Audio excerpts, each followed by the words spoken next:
This is a production of Darn TV.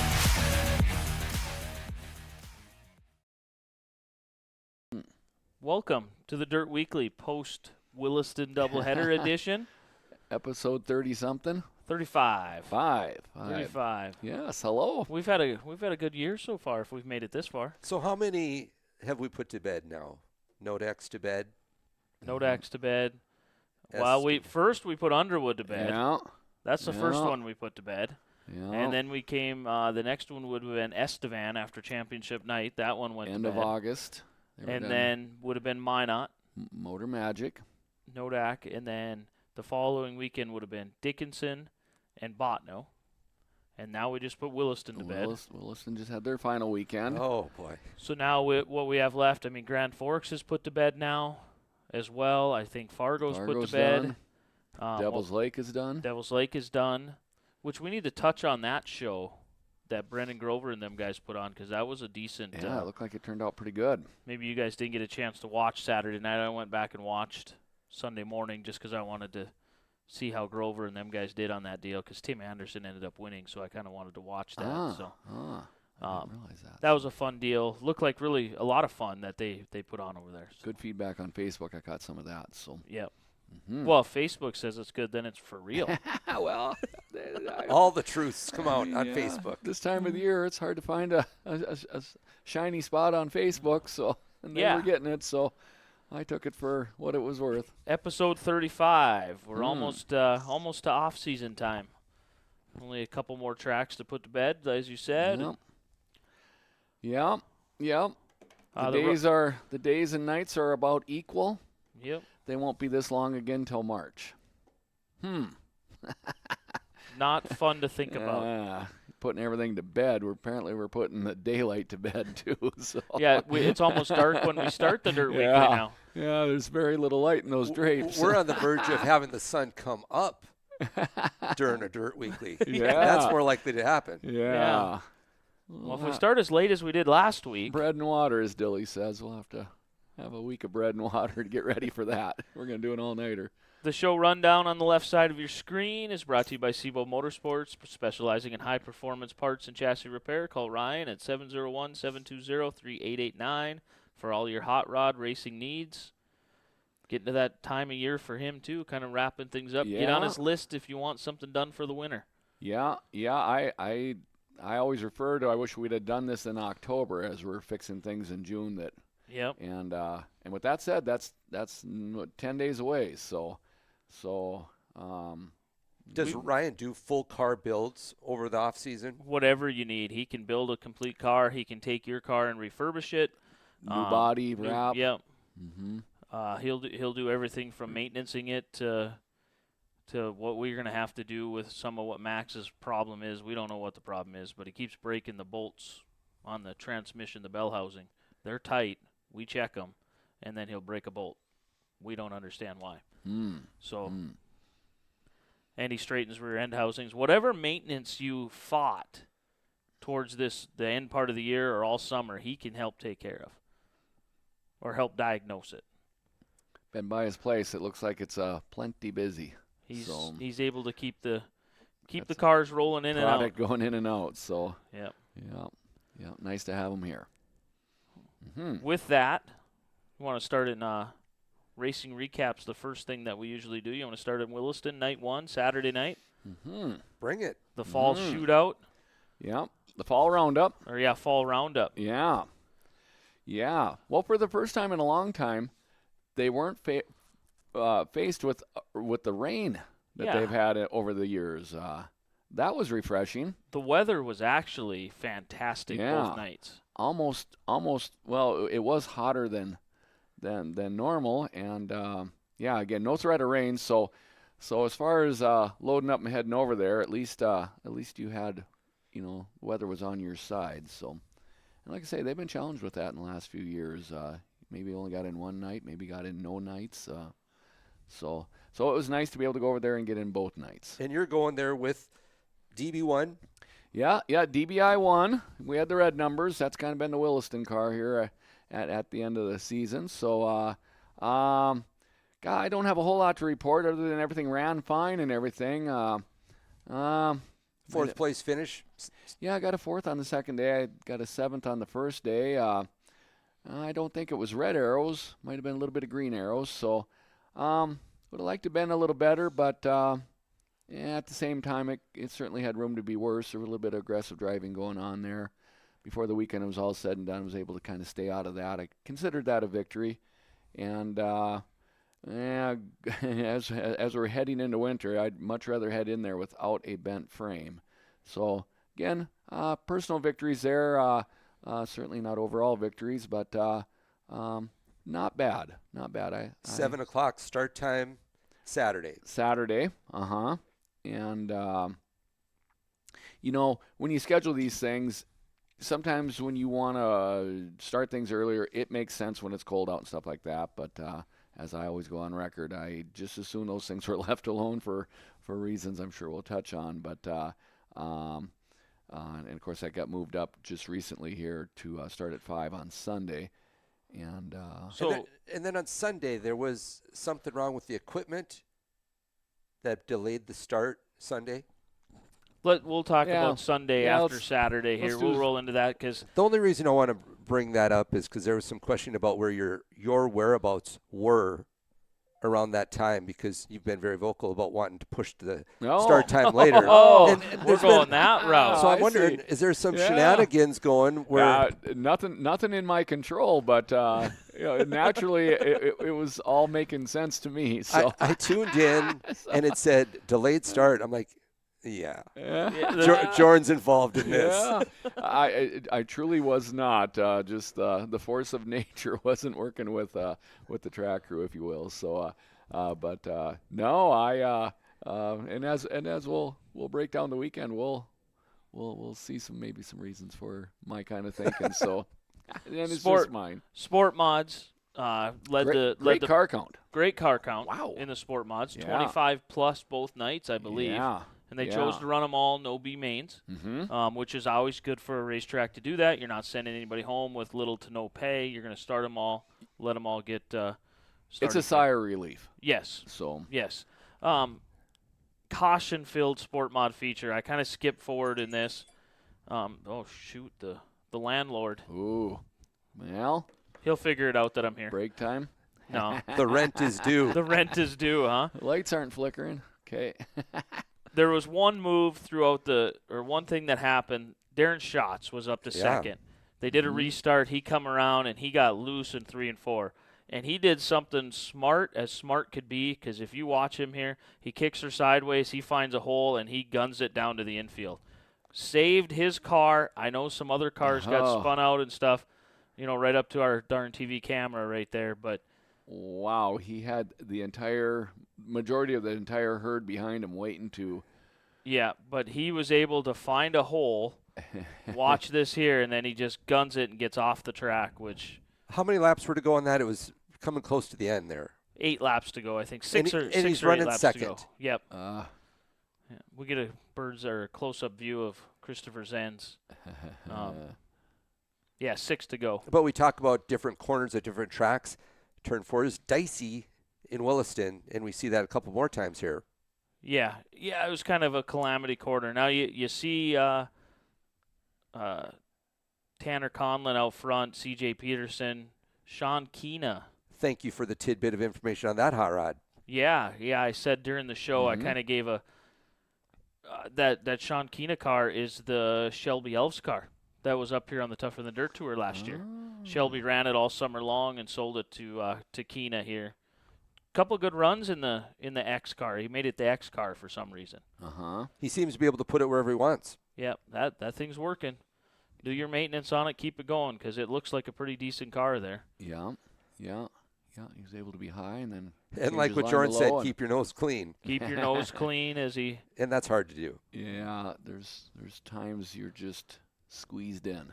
Now, as we watch this, a little bit of drama at the end of this. We'll just kind of give it away now.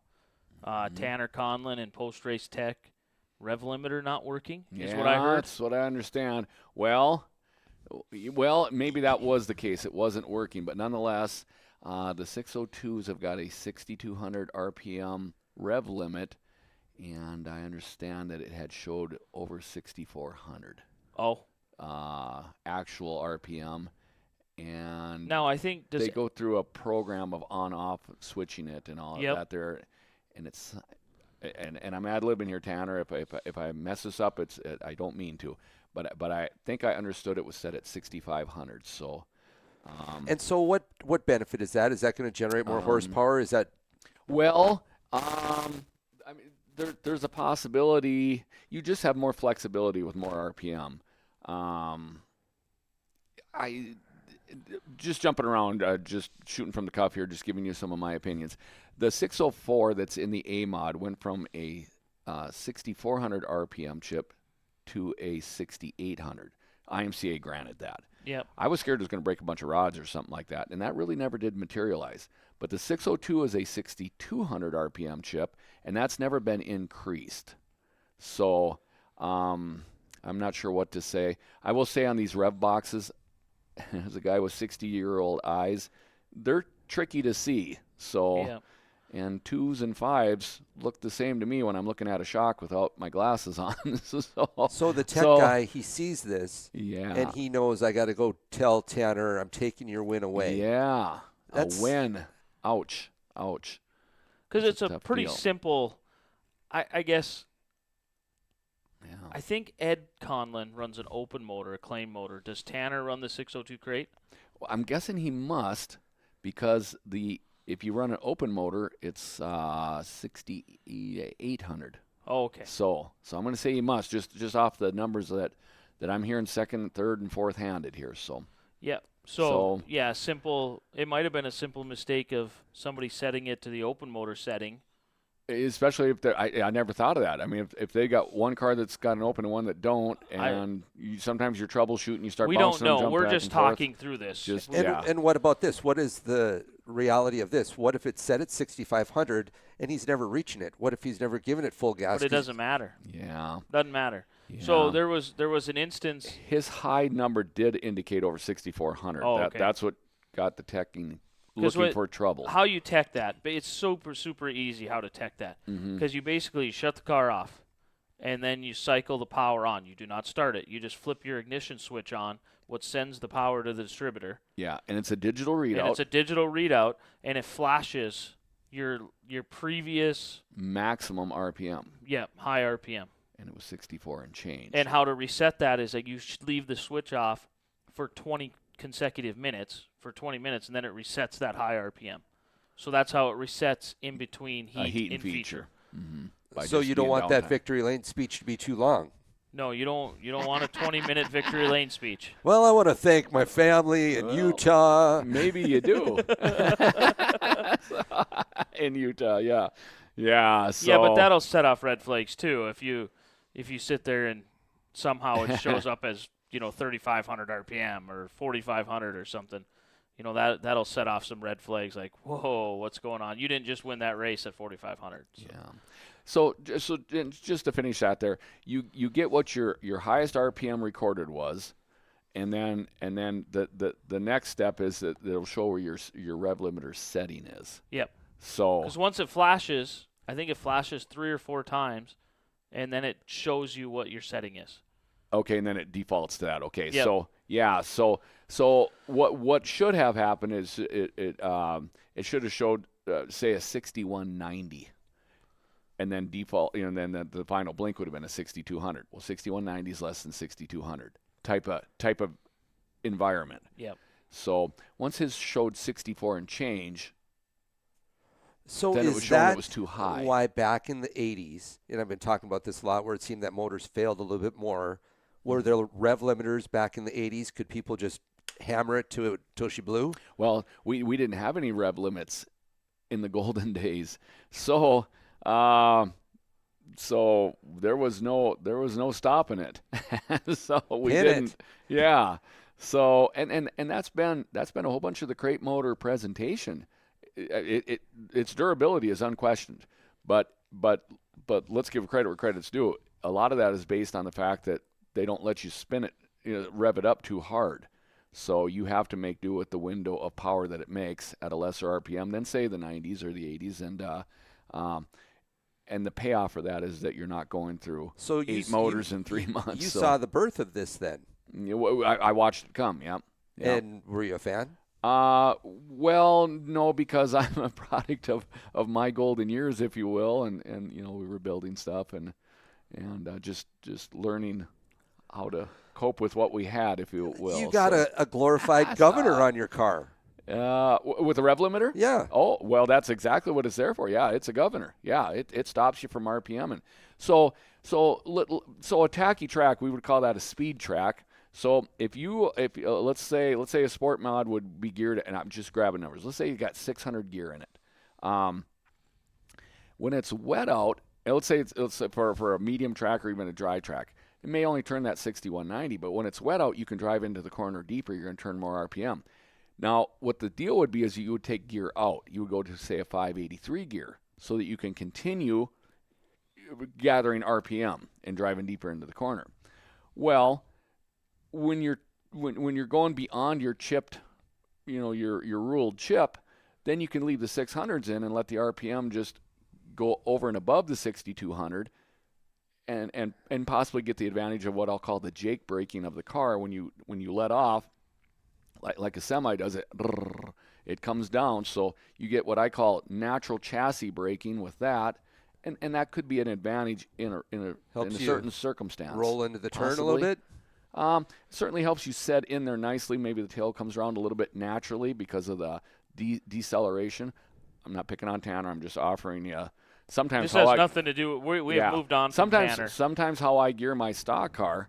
Sometimes my thinking will be is that I want to have really good Jake braking to go in on a wet surface so that it will naturally turn.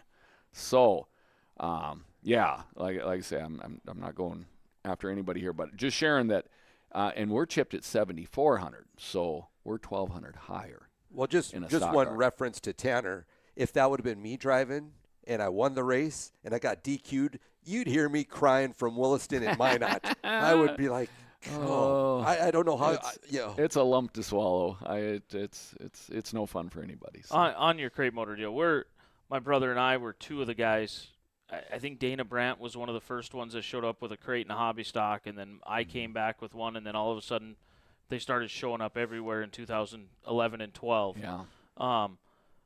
We started once we figured out that rev limiter, because we just got done racing with no rev limiter. Yeah. Like we had nothing. Up until then, we were running open motors. We'd get them we got a couple from John. We got a couple from Schultz. From Dick. Yep. From Dick. Mm-hmm. My dad built one or two himself. Mm-hmm. God bless him. They probably weren't the best things in the world, but he tried. Mm-hmm. And well, we've all learned by our experiences. We didn't have rev limiters, so we were just sending them. Yeah. And then we put this crate motor in, and we had no clue what we were doing. Well, once we figured out how to race it, and you set the gears to where on a drier track, you actually want to hit the rev limiter 10 times before you get in the corner, because it does, Jake, it lets you set the car in straighter. Yeah. You're it's no longer accelerating, so all of a sudden now you've got really a corner entry friend. Yes, it helps you on corner entry, and then it helps you pick up the throttle sooner and off, and you're not using it for throttle control. You're still modulating the throttle through the corner, but when you get it going straight again, you want to use that Jake or that rev limiter at the end. Go da da da da da da. Yeah, to take your mile an hour off. Yep. And increase your corner entry. And once you learn how to drive that way, it's killer. Mm-hmm. It's killer. Yeah. It took us a whole summer and to go to Boone and to some of these southern races to figure that out. I think where we really see that shine is when the tour comes to town, the Dakota Classic, because the A-mods, you'll hear them tat, tat, tat, tat, tat right at the flag stand, and you're like, well, why wouldn't they put some take some gear out of it. That's all by design. Just what you described there. They've realized that getting a couple of 1, 2, 3 hits on the rev limiter pulls the acceleration out of it, and then it's just got such a natural help to help it turn. Where I first heard that was in Williston, and Wayne Johnson was doing that right at the flag stand. I had no idea what was going on when I first heard it and learned about it. Like the motor ain't running right. Well, it's on the rev limiter. And I'm not exactly sure if the rev limiter, it starts dropping cylinders. I don't know if it's a random cylinder, if it just picks on one. I'm not quite sure how that is, but it does stop the acceleration. So it's a governor. That's exactly what it is. When Keeps you from turning too much RPM and blowing the rods out of it. When we first got these rev limiters, it was a big box, about yay big, and it had chips that you put in it. It had a little square 2-prong chip, and it said 6200 or 6000 or whatever chip you put in it. Yeah. That thing would when you hit the rev limiter, you knew it, because it was a bang, bang, bang, bang, bang. Yeah. And then when you did finally lift for the corner, it was a backfire. Bang, bang, bang, bang. Boom! Because it's still giving the cylinders fuel. Still running gas through it without sparking a cylinder or randoms or whatever. So when it does light, you got the raw fuel in the exhaust. But isn't that in itself very difficult on the motor? Couldn't you blow a piston? That doesn't seem to be what's going on there. A lot of times when a motor breaks, you're looking for any explanation, and that would probably be included in some of your research or thoughts, but it sure doesn't seem like it's hurt the motors. Because some people just flat live on it. I mean, now they bang right up against it. Now they came out with that soft touch a handful of years ago. That soft touch, small. It's just a little square the little digital one. Little digital one about yay big, and you turn the dials and you get it set where you want it. It's 6200, and when you hit it now, it's hard to even tell you're hitting it. Yeah. It's just a. Does it? You barely even. Almost like a plug wires off type of miss or something. Yep. Or it isn't that ferocious bang. You're right. They used to bang really hard. Oh, they used to. Like they just would turn off your ignition switch and bring it back on. Oh, it was. They were. It was right. an eerie, I forgot eerie they hammered feeling. hard. So. And now it's just a. It sounds like a little pellet gun. You're shooting an automatic pellet gun. As you know, just. But savvy teams have learned that by taking the acceleration out, it has really set the car down into the middle nice. And I would think, like with A-mods, with quick change gears and being able to really fine-tune that gearing much closer than we do with the Ford 9-inch stuff, I would imagine there's some science in that for some teams, for sure. Mm-hmm. Take redneck racing and turn it into a geometry class. You're constantly looking for speed. You're constantly looking for improvements, and in the quick change world, maybe a 525 gear, maybe you're a little better with a 519 gear. Or they're able to go a lot closer points. Yeah, they're and right, like where a quick change gear would be a 529 gear and a 543 gear, where they can get tighter. They can get a 534 gear type of deal. So when they're teching, do they have a checklist that they go off of, and does it change? I would say that it does change. It does change. It keeps you guessing, and because they haven't caught Brandon's nitrous bottle yet, and I just can't believe that. You would think that the blue would be a dead giveaway, but no, the frame is blue. It blends in with the frame. That's true. The frame is blue, so and it's right in plain sight. The best place to hide it. Maybe so they'll probably be looking for it now. We're giving it away. Oh, shoot. Just find a better hiding spot. Now the tech guys, I mean, they probably have a plan going into the evening and whatnot there, but I don't actually see them holding a clipboard or anything. I know from the presidency world of being NODAC's president, IMCA kind of has hot spots that they send out to all the tech guys and racetracks, and just to let them know, hey, this is what we're seeing everywhere. Put it on your list, or make it a priority or whatever. But for the most part, I think there's 10 items that every tech guy probably knows, and you and I could probably go be a tech guy and check them 10 items pretty easily. I've always said, for the most part, the competition does most of the teching. I mean, the visual. Yeah. I mean, if something's way off, I don't even know what I'm saying. I mean, if you got the wrong wheel offset, everybody can see that. Yeah. But the simple things. Stock car's got a shock shaft rule. You can see it sticking out the back end of the car. So most guys are teching that. But like the rev limiter deal, they do a lot of rev limiter checks just because, I mean, that's one of the. most obvious things to check. Yeah. Well, it's easy to check. And it keeps everybody honest. Yeah. Yeah. You know, that basically a tech guy, you're just trying to, let's be real, how many places can you really cheat on that race car? I mean, you have the engine. So like in the stock car deal, even the hobby stock deal, you can cheat up a crate, or you can have too much. Overbuild and open. Overbuild and open. Mm-hmm. You guys can overbuild your open. So other than the motor, like inside the internals of the motor, you know, building too big of a motor or messing with a crate, where are you going to go in a hobby stock car, mod, sport mod to cheat? Yeah, there's wheelbase rules and stuff like that, and that, you know, they got the tape measures out on. But that's on one of the time, simple so. things that one of the 10 items that gets checked pretty regularly. Yeah. What about traction control? You always talk about how you feel your strength is throttle control, which leads they to haven't traction. found that yet. Yeah. Well, with that said, I would say that when they're going after this rev limiter, at the same time, that's where traction control would be established, is on your ignition, or at least that's what it looks like. So then once you're poking around on the rev limiter and stuff like that, maybe something else starts showing up. So it's probably good to be on the rev limiter. Different classes got carburetor rules. You want to make sure that your 500 two barrel isn't a 600 two barrel. So right, and they check. The biggest thing that I've seen them check, even down in Iowa, I mean, you have your front and rear. Do you guys have the same rules as we do? Your front ride heights for your nose piece. Yeah. 9 inches. Yeah. It has to be 9 all the way across. The 5 car is a little bit on the. It's tight. Don't hit anybody and knock the front end down. Let me put it that way. And then the back. I don't know, is yours the same as ours, 40 inches to the top of the tailpiece? You see, hobbies are all square cars. The round cars, in the stock car, we get a 42. So you get 42. Yeah. What about tires? Tire compounds, soaking them.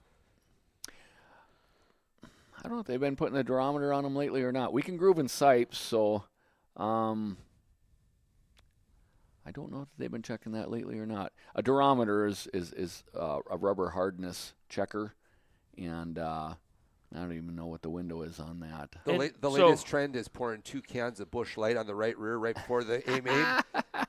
Mighty tacky. Yeah. Stick it up a little. So you take the tires and the engines. I put them in kind of the same category as them are specialized teching. Yeah. Because if you're going to you can do the durometer, but if you're going to tech it, you got to send it off. Yeah. Take a sample, send it off. That seemed like it was more common than it is now. I don't think it's as common as. Yeah. I mean, it's, they would take a sample and send it off. I don't even hear them talk like that anymore. But but I think that was a few years ago when it was like major prevalent in some of the bigger late models and US MTS stuff. Right. They were finding it in them events, and then it was filtering down. So like, whoa, if they're finding it there, our local guys or our weekly racers are obviously maybe trying to do it as well. And the fuel thing, I mean, the fuel thing was big for a few years. They were taking samples of our fuel and doing some sort of test on it, oxygen test on it. You could smell the oxygen fuel in the pits, and with that said, I don't even smell it anymore. So I think once you blitzed it for a few years, you could maybe go to checking it once a year. Yeah. But they did it. They hammered it a lot of for. times you can smell that. So on a fuel deal or something. But and there's some of that, but like they're going to do the simple things. Wheelbases, carburetors, they'll stick their tools down the carburetor to make sure the carburetor is what it is. As basic as it is, it's amazing. You find troubles. So and sometimes it's just an oversight. You were talking about the front end of your car.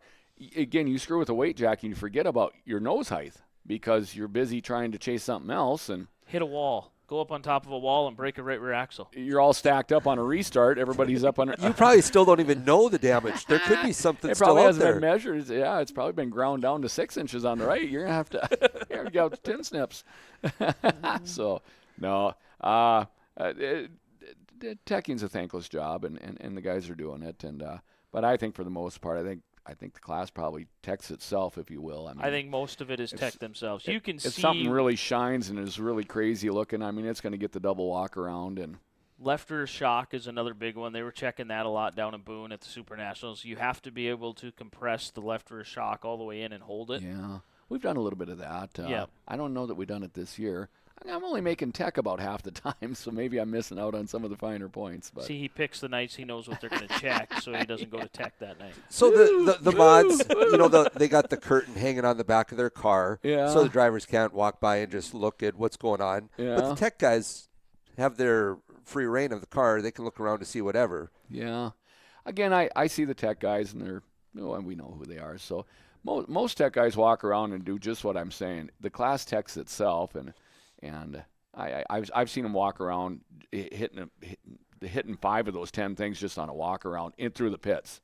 Yeah. So then, and again, the carburetor, you're not going to know that without checking it, and or the rev limiter, you got to take your covers off or stuff like that. So I think that's why they have their go-tos. That makes sense to me, because the visuals, that's they're strolling around all day long. They see in the lineup in the heat race. There's a lot of teching going on visually there. I like them simple ones like the carb and the rev limiter in the wheelbase. They check that stuff. If you notice the Estevan guys, they check that after the heat race. Yeah. And the reason why they do that is because some people think to themselves, well, they don't tech after a heat race. I can crank that up a little bit. Yeah. Or I can adjust. or I can do something foolish, or I can do this, or I can do that.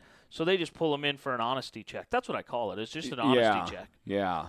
Yeah, and then Mark and Davey were down here teching Nodak also. So yeah, and they were pulling guys in. You know what you're going to get. We referenced that some guys had inadvertently not went to tech. Well, so then they got stung on it, missed their inverter or their straight up lineup or whatever it was there. So but yeah, I like you say, you kind of get we're paying attention to you in the heat. So then all of a sudden you're double checking yourself, making sure that everything's right for the feature. And apparently it usually is. So. Jed made a comment, but then he deleted it. I don't think he liked it. It was a Busch Light is too good of a beer to dump on a tire. You need to use Bud Light comment. Dang. But we got Bud Jed Light's Lee not on. as popular as Busch Light. Daryl Waltrip, king of NASCAR. Oh, he's got a lot of cheating secrets. He talked about trying to make weight. I'm not sure if he was trying to get light, where he'd win the race, and he had a device he could pull, and it would drop a bunch of birdseed out of the car. BBs. Yeah, there you go. And they asked why there was a bunch of BBs out on the track. Did you listen to that podcast Yeah. or what? Yeah, it dumped the BBs out of the left side frame rail.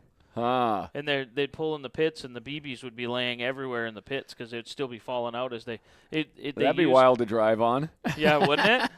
It'd skate you right into the wall. He told the story they used where the jack goes under the car on the left side where the jack goes in. They have like a little deal there. Well, a little location. Yeah, and they would pull. He'd be able to pull the lever, and it'd drop all the weight out of the left frame rail. Yeah, they got lots of stories there. So they had much longer endurance races. We got 20 laps. That seems to be an endurance to some of us. So. I wonder what Dick Schultz would think of that rev limiter. He was. I always had a great relationship with Dick. He built several motors for myself and my brother. My dad has a good relationship. We actually still get work done at Chad Busch down there, here and there. And he was not a fan of the beaters getting crate motors. Let me put it that way. He was. Yeah. He let us know he wasn't very happy with that call.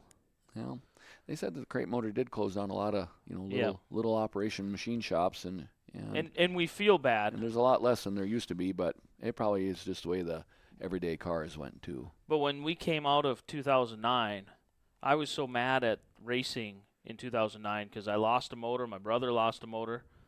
Yeah, some claiming stuff. Mm-hmm. Some claiming stuff, and I've lost 3. So, it just got to the point where I actually didn't race anything in 2010. I think I raced a fall deal in 2010, and then 11 I raced a few more times. But I was ready to call it. I remember talking to my mom and dad saying, I think racing's over for me because I'm not spending that money to get a motor taken away. Get it taken away. It's almost hard to visualize what claiming would be in this environment. I mean, because we don't have it. Yeah. So, but, yeah, it kept you interested in racing back in the 90s. Holy cow. There was sometimes more than one a night.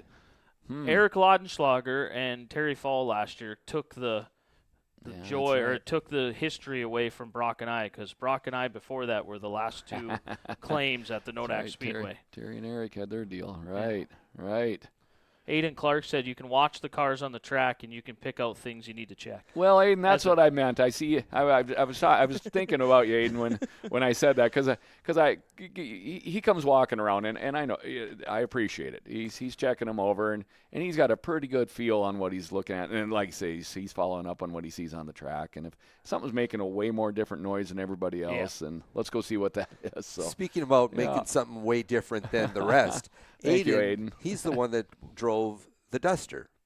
Right. The Mopar. Yeah. How 78 Camaros, right? Yeah. How Right. can you not love a Duster? Right. I know. I'm gonna be careful here so I don't mess this up. But Aiden's a Mopar guy, and Dusters are cool. So, every once in a while we get somebody, just bringing out the true, their true favorite brand, if you will. And as we get older, it seems like we're losing more and more of that. But no, I like the Duster, Aiden. It was good. So it was.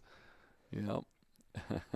On to slingshots. Great crop of slingshots there at in Williston. 16 on night one.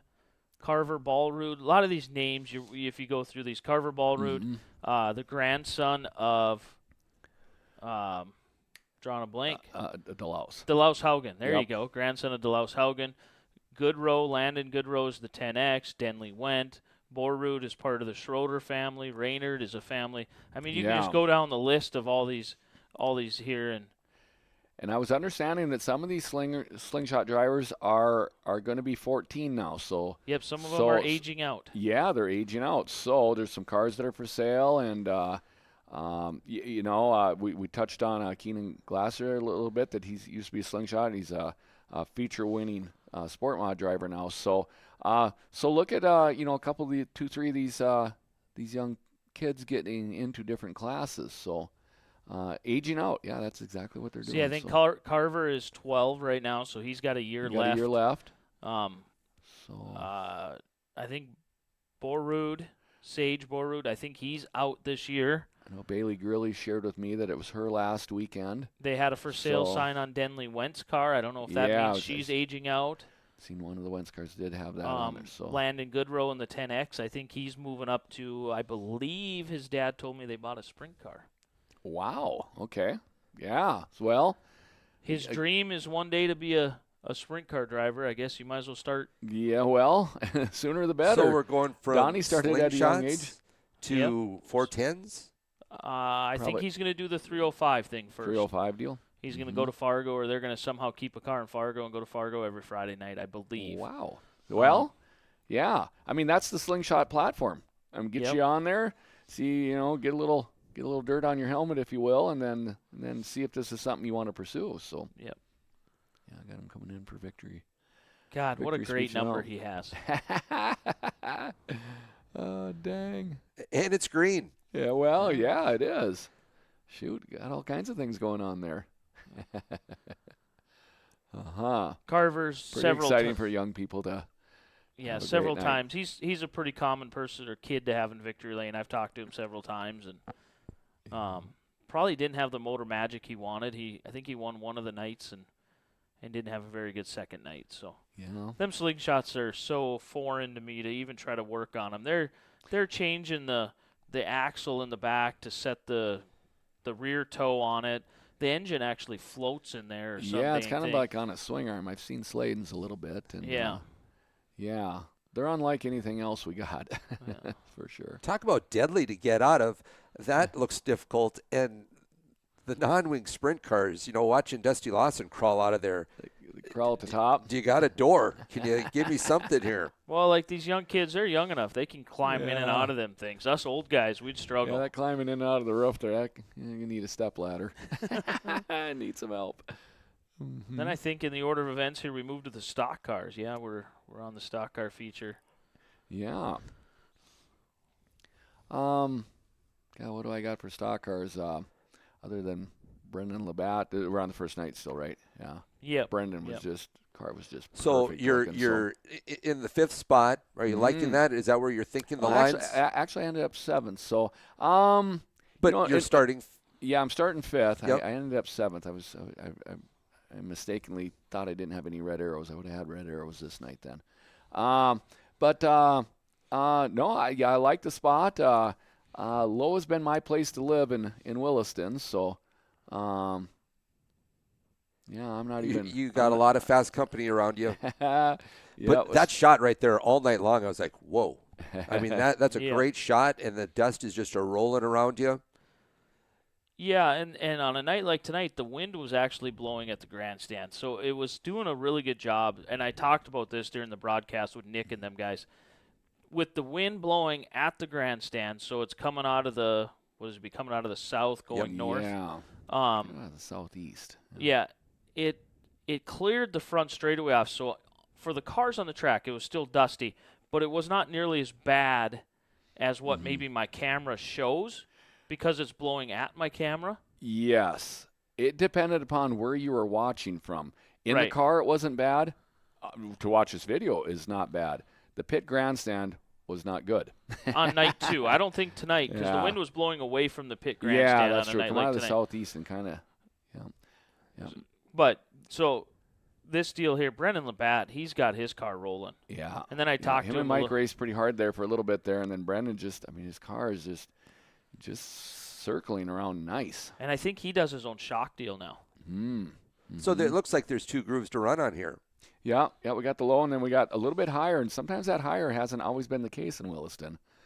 As I can see, I'm going to stay right down on the bottom there, But it looks like that motor's pulling real good for you. Yeah, it was running good. No problems there. And what are you spinning here? You said 7? 7,400 is where we're chipped. God, I checked on the recall. I think I was turning Whoa. 7. Chris ended up having a flat tire there because when he went around, I kind of held my breath for a moment there, but yeah, I was able to go in and change that. So. Yeah, that must have been from contact, something earlier in the race that we didn't see or didn't catch. Yeah, and I didn't catch it at speed either.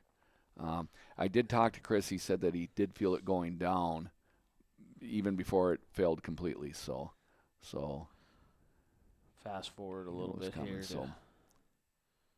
10 to go.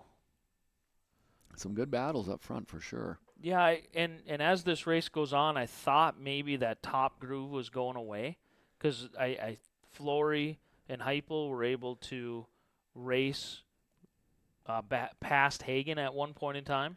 And then Mike got back there. So other than Labatt out front, there just wasn't a car that could run the high side like him. But Hagen and Heupel put on a show here. You guys back here too. That's pretty impressive for Horton. As he obviously went to the pits, yeah, and now he's on your back door. And he goes around it.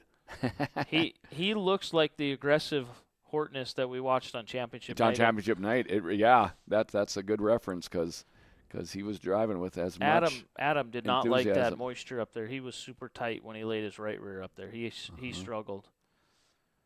I don't know if he still had a Boone setup in it or what he had. Yeah, well, he shared that he was going to see what he learned in Boone's. So, again, touching on the track there, there was just some spots that were still pretty snotty, and drive a little defensive.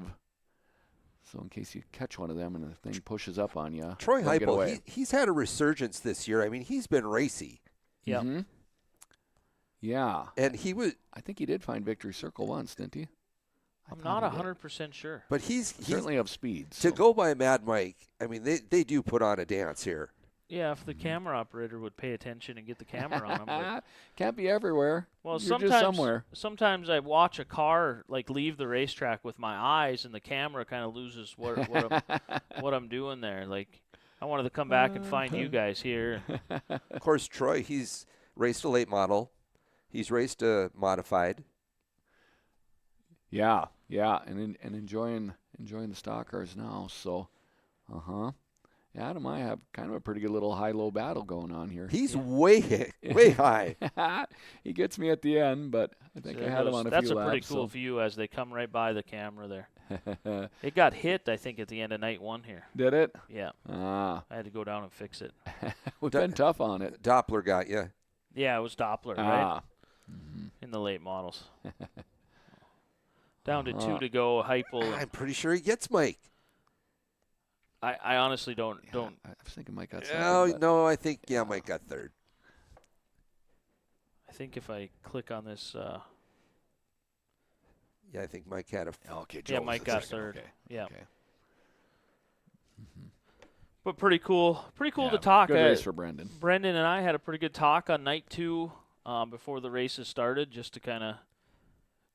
He basically said that this is his last weekend for the year. He's got to go back to work. He does hunting guides. Yeah, that's what I understand. He's doing guide in work. northern Canada. So Tis the season. tis the season to go back and do that stuff. And Yeah. this was going to be his final weekend. He might show up, he said, down south somewhere, Arizona, or over the winter. And I've seen that he's done that in the past. So some Arizona stuff. But this is a deal that him and his dad do, and they look like they have a lot of fun doing it. Yeah. It's always really nice run that night. always nice to have a conversation with Dale Labatt. Mm-hmm. I don't get to see him nearly as much as I used to. Yeah. Good job, guys. Oh, I went a little bit too far. We're in the hobby stock. Actually, we'll just roll from here because it kind of go back a little bit. There we go. Let's pick up the beginning of it. Pretty good race in this one from Diesel Reynard and Brenner Grinstead. Yeah. Yeah. It Yellow light just came back on. actually a pretty exciting race. I actually some veteran moves going on there. Yeah. Yeah, and on one hand, I didn't think he had enough time to get it done, and then after it was all said and done, we come to the conclusion he acted too fast. So so that's racing. Kind of a different group of cars, not a different group, kind of not your usuals. You don't see a Kyler Satrin. Yeah. Brenner's been over there every night all year, and he battled it out for a championship. Ethan New's been there most of the year. So you see them guys, but very weird not to see Max. No Max. Yeah, you guys weren't there, and Kyler and Lon are working on a sport mod that they want to have ready for the Stampede here this weekend. So, and I can only imagine the Super Nationals hangover. Yeah, is still in effect for a few. That was part of Brock. I mean, he didn't want the Super Nationals hangover, tired from that week, and yeah. Shoot, I thought I was tired, and I never left town. So, but now again, the hobbies put on a good race. Say Brenner and Diesel there, just the good race there. See, Diesel gets out front, and then he moves up. He got out front running that bottom groove, or that middle to bottom. And I kind of questioned this as I was running camera. Like, he moved up to the cushion. Sometimes the hobby stocks don't have what you stock cars have. Yeah. To run that cushion. To run the cushion, yeah. Yeah. And even the stock cars, I mean, showed, both speed on the bottom and the top. I thought Brenner did a nice job here of really hitting his marks and not making any, slide up the corner errors type of deal. And there, for a while there, I just didn't think he was going to have enough time. I say as this thing winds down. This Larson kid, 69X, I think this is his first year, maybe first or second year. It's the first time I remember seeing the cars this year, so. He's given Ethan New everything he can got handle. His hands full, so. Aiden Bohannon in fifth, a young kid, 14, 15 years old, young kid, came out of the slingshot ranks. Yes, right, and found a hobby stock. So this scared me a little bit here, he stuck that right rear. That was a big lip at the top of the racetrack. And Ethan had a little fight in number 4 there, too. Yep, both of them did. Yeah. And it looked like the way the racetrack was racing, if you carried too much corner center speed or you got tight there, you were going all the way up to the lip coming out of 4. Diesel's cocky right now. I mean, he dominated Motor Magic. Now he's coming here. He's like, life's good. Is that the Tornado? It is the Tornado, yeah. Love it. Yeah. Yeah. I think he broke, didn't he? Ended up breaking a lower control arm. And whose side? Who's got the banana peel in turn 4? Yeah. It really is a banana peel deal. It gets a little flatter. The sun shines on that area of the track longest, so it's got all the ingredients for being tricky. And it is. He broke a ball joint or the lower? No, the lower control arm actually lost a bolt out of. Well, either broke or lost. We're not sure, and then it ended up bending what was left of it there. So you said ball joint, and Brandon's like, yeah. No, he said lower control arm, and I'm like, listening. Yeah, it was the other part of the lower control arm, the part that goes into the frame, and in fixing it the next day, it was bent and stuff like that. We were able to get another one found and got them up and going, and he had a redeemed himself nicely for the second night. But, really nice run on night 2. I texted Chris and said super proud of him on night 2. Tyson was excited for that. I felt good about his weekend. I'm not sure if that's his last weekend. I think it might be. Well, isn't he living in Bismarck? Wouldn't that Bismarck one? Yeah. Maybe? Well, maybe he'll make Oktoberfest yet. But yes, he is in Bismarck, and not quite sure where he's at with time off for that. But yeah. Tyson ended up having a good second day for sure. But yeah, again, this year was just. Look at Brenner. I want to go. I want to go. Yeah.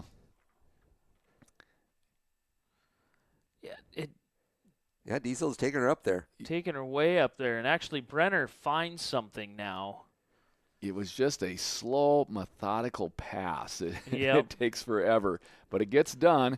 But what really surprised me is how well Diesel was able to adjust to the other lane so quickly and competitively. Because this is the old wear you down game right here. Yep. I mean, this is inches a lap here, so. Yep, gets a little loose. there. Yep. And both of them are just driving the wheels off. They're trying to keep it under them, and they are, but wow. So when you're racing like that and someone's right on you like that, you got to be driving almost above your comfort level, obviously. The good ones don't. Yeah. The good ones you really are able control your emotions, if you will, Yeah. to not overdrive it and get the thing tailed out and almost lose it type of deal.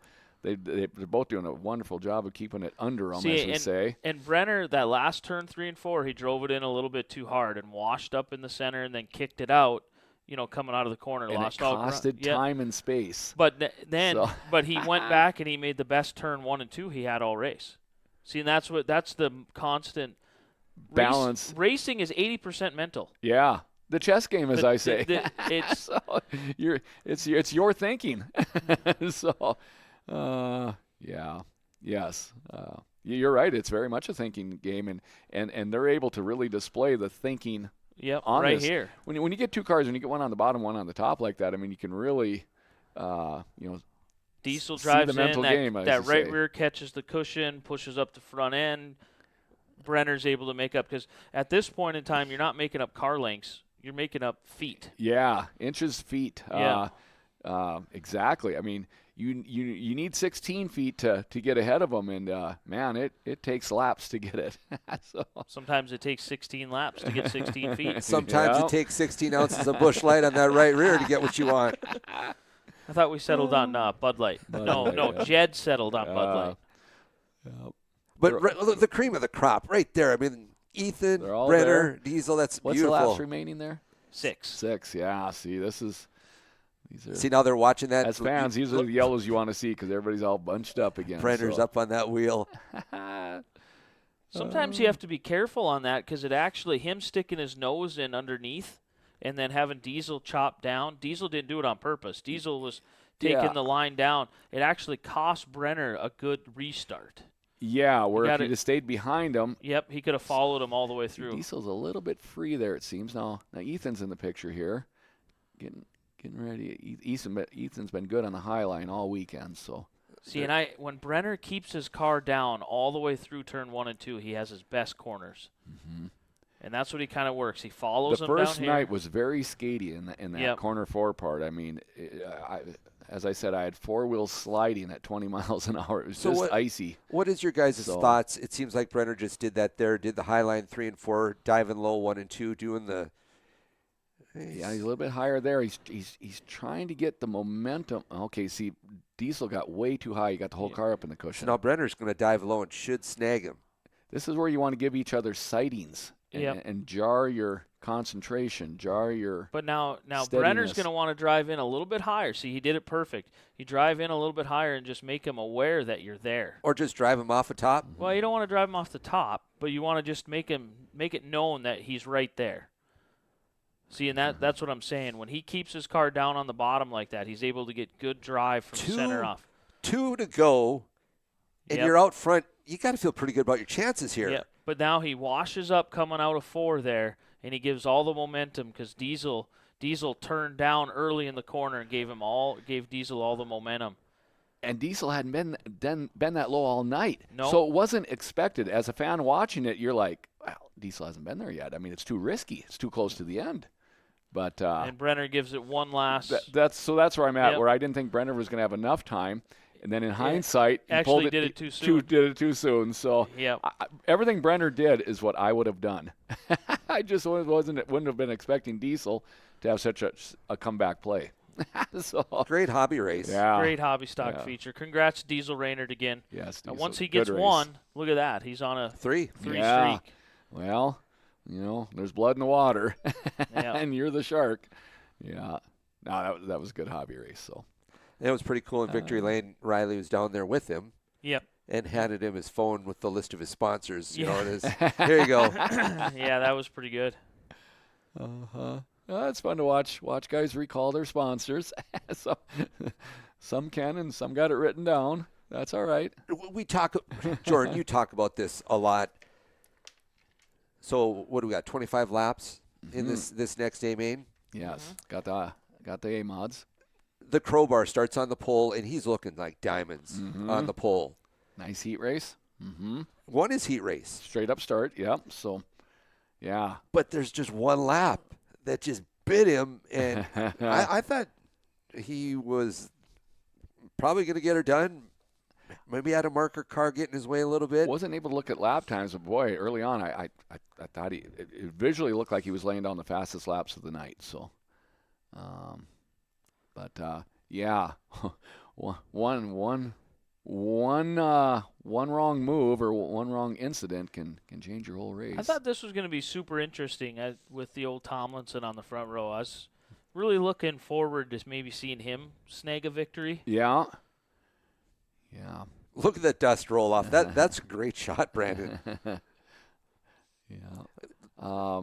Old Smalls, he's got a little black on the hot rod. Yeah. Put a different body on. And he was referencing that body had given him a win last time, or that color anyway. So it made sense to me. It's that time of the year where you got to put on everything you got.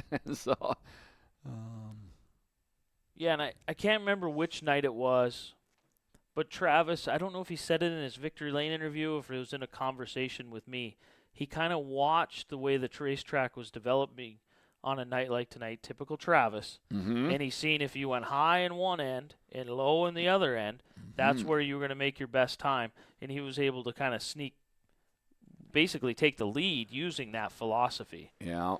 Yeah, I keep referencing him all summer long. He's just always looking for that. Well, the advantage to starting, I hate starting on the front row. It is because you don't know where everybody else is. Yeah, you don't know what they're doing to you. You want to start that second, third row. You can see what everybody is running, and you can adjust your line accordingly to what's going on in front of you. You can see what's working for them, and then whatever you're doing is either closing the gap or you're adding gap. And exactly. And almost uncharted spots here for Travis here in these fall shows because he's in the third row. Which meant he got a second in the last heat. I went a little bit too far here. See, this is where Travis was he was following him here. I think he was, when I talked to him, referring to this night, and he was able to go high here in 3 and 4. And they're just, like you said, there was nothing coming out in 3 and 4 down low. See, he's learning what the line is doing there. He was able to close the gap. So all of a sudden now he knows that the high line is a better place for him against these two competitors. So he's getting up in there. He's got both back tires up in there, and now he's able to cross and come back down. Yeah, that's just uncanny driving there. I mean, and not even cross over the nose of Tomlinson. He was able to. Yeah. Just crossed down the track. He had the awareness. Went around one and under the other. But the crowbar's up for the challenge here. Yeah, fighting back. Normally the crossover doesn't work on Travis. But,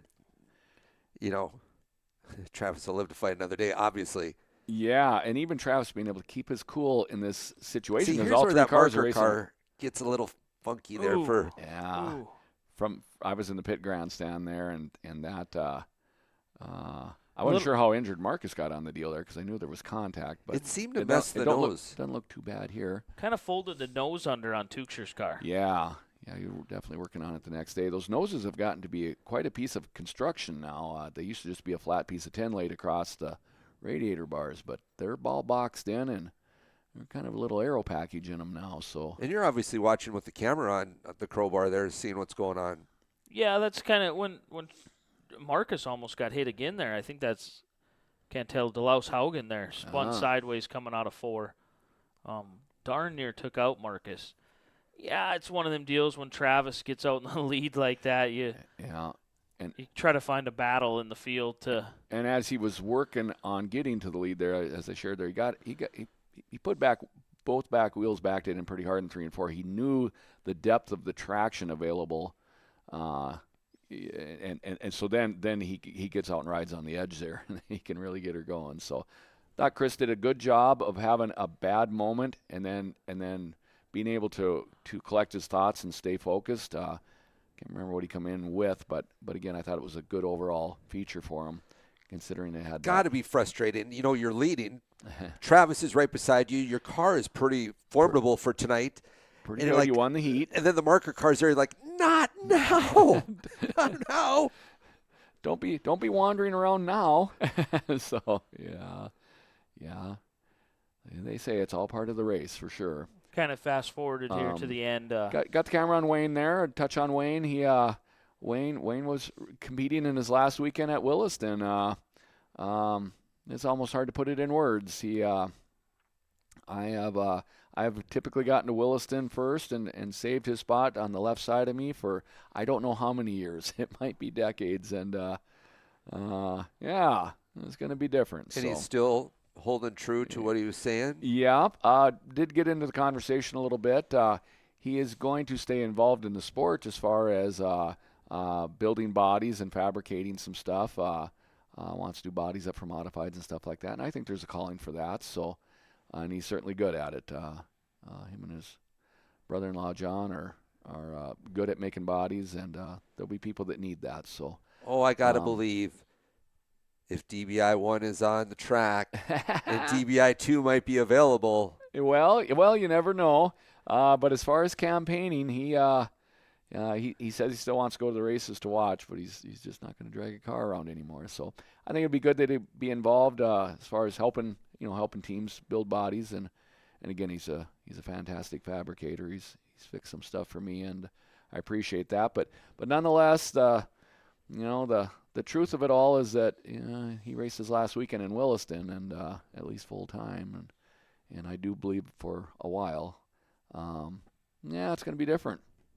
Yeah. His last races, he's planning for the Stampede. We'll see what the weather does to that there. He said if that don't go right, he may make Oktoberfest his last weekend. But, that's a lot of racing there. 40 years for Wayne. So just to touch on a couple guys. Tomlinson running second. Had a good run there, finishing second. Started outside front row. Dalton Flory starting to look pretty sporty in that A-Mod. And I had that discussion with Flory there with Dalton the next day and told him it was exciting to see him have a good night and ended up being a good weekend. But at that point of the conversation there, I could sense the relief in him too. I mean, he'd suffered some DNFs and just some things not going right. I thought a third for him was inspiring. Third battling for second. Yeah, and battling for second, yeah. Watch this crew chief here. The little one in checkered pants. He's checking over Dad's car. See, this is a mod driver in the buildings right here. Yep, he goes right around to the right rear corner and he starts pulling on a little bit. See if it's on the tire or not. What a great racing mind right there. That's wind drag, Dad. We gotta get that taken care of. Yeah, he's letting somebody know what's going on back there. Got some mud on his hands and. Yeah. Actually, what just happened there? He pulled the lever and dropped the BBs out. Oh, that's what he did, huh? That's what he did. No one's gonna notice that. Pretty fun. I've worked on Rev all summer long to try to get him to warm up to me, and he was finally maybe warming up to me a little bit this last weekend, and now we're going to be done. I was trying to talk Trav into going to Mandan with him. Did Travis share this is his last weekend, or? He was going to do the Stampede, and Stampede was going to be his final weekend. He's ready to get into family stuff, the fall time of year, that kind of jazz. Yep. Yeah, for sure. So, yeah. Well, just another stellar night for Travis. He's had lots of them, and the good news for Travis is after the Stampede, well, there Vikings probably will be eliminated from playoff contention. So he'll have all kinds of family time. Craig going after the football guys. Here's something pretty dang neat that we watched. We I'm got guessing Kenzie in there. Kenzie's down there getting the starter wire back on or something. Yes. Look at her. Yeah. Well, now you know why he's fast. Yeah. He's got everyone involved. Yeah. Yeah. I forgot about that. He was looking for an eyelet the next day, so yeah. Starter wire must have fell off on that hot rod. Must have shook it off. Yeah, got a little jumper wire on there. She knew what it was. Yeah. Reached down there. He's got it going on. Yeah. Late models for the first time at the Basin in... Been a while. 4 years, I think. 4 years, yeah. Yeah. Good showing of them. They cycle right around there. Oh, they go fast, dude. Wow. They look right on there. I mean, they fit well. Oh yeah, I think the old Williston Basin Speedway is a perfect. Had Hank there for the first night, second row inside. Yep. Good to see Hank.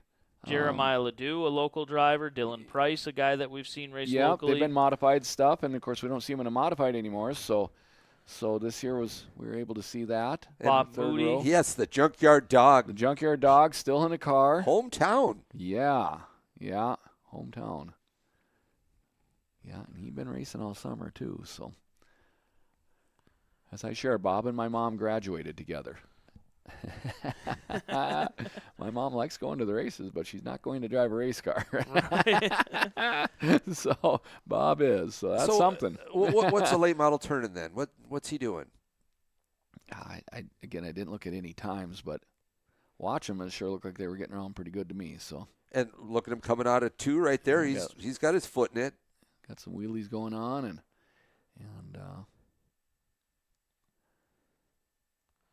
let's roll into this. I'll go into I get my phone to work here. So late model lap times. Best lap in the late model, Lance Schill, 15:2:05. Jim Harris, a 15:5:51. That's getting around there pretty quick. Mid 15 seconds. Just for a quick comparison, what's Travis's times? Travis's is a let's see here. Look at Bob right there riding down there. He's going after it. No. That's Odegaard, I believe. Yeah, that's actually that's the. Is that his son-in-law? That'd be the son-in-law. Yeah. That's actually Rob there. Well, that disappoints Bob actually. me. Yeah, Bob didn't come out. He actually had troubles in the heat race. I got tangled up in corner 1. Oh, gotcha. And Blaine Doppler was driving one of Mueller's cars, and just things didn't come out of corner 2 right in the heat race. So a couple of cars are missing in this, Bob being one of them. Travis Hagen was a 16:001. Okay. So about half a second. Yeah. Half a second, a little bit more. Dylan's out there. Tell me about his weekend. We got DBI in the house, and and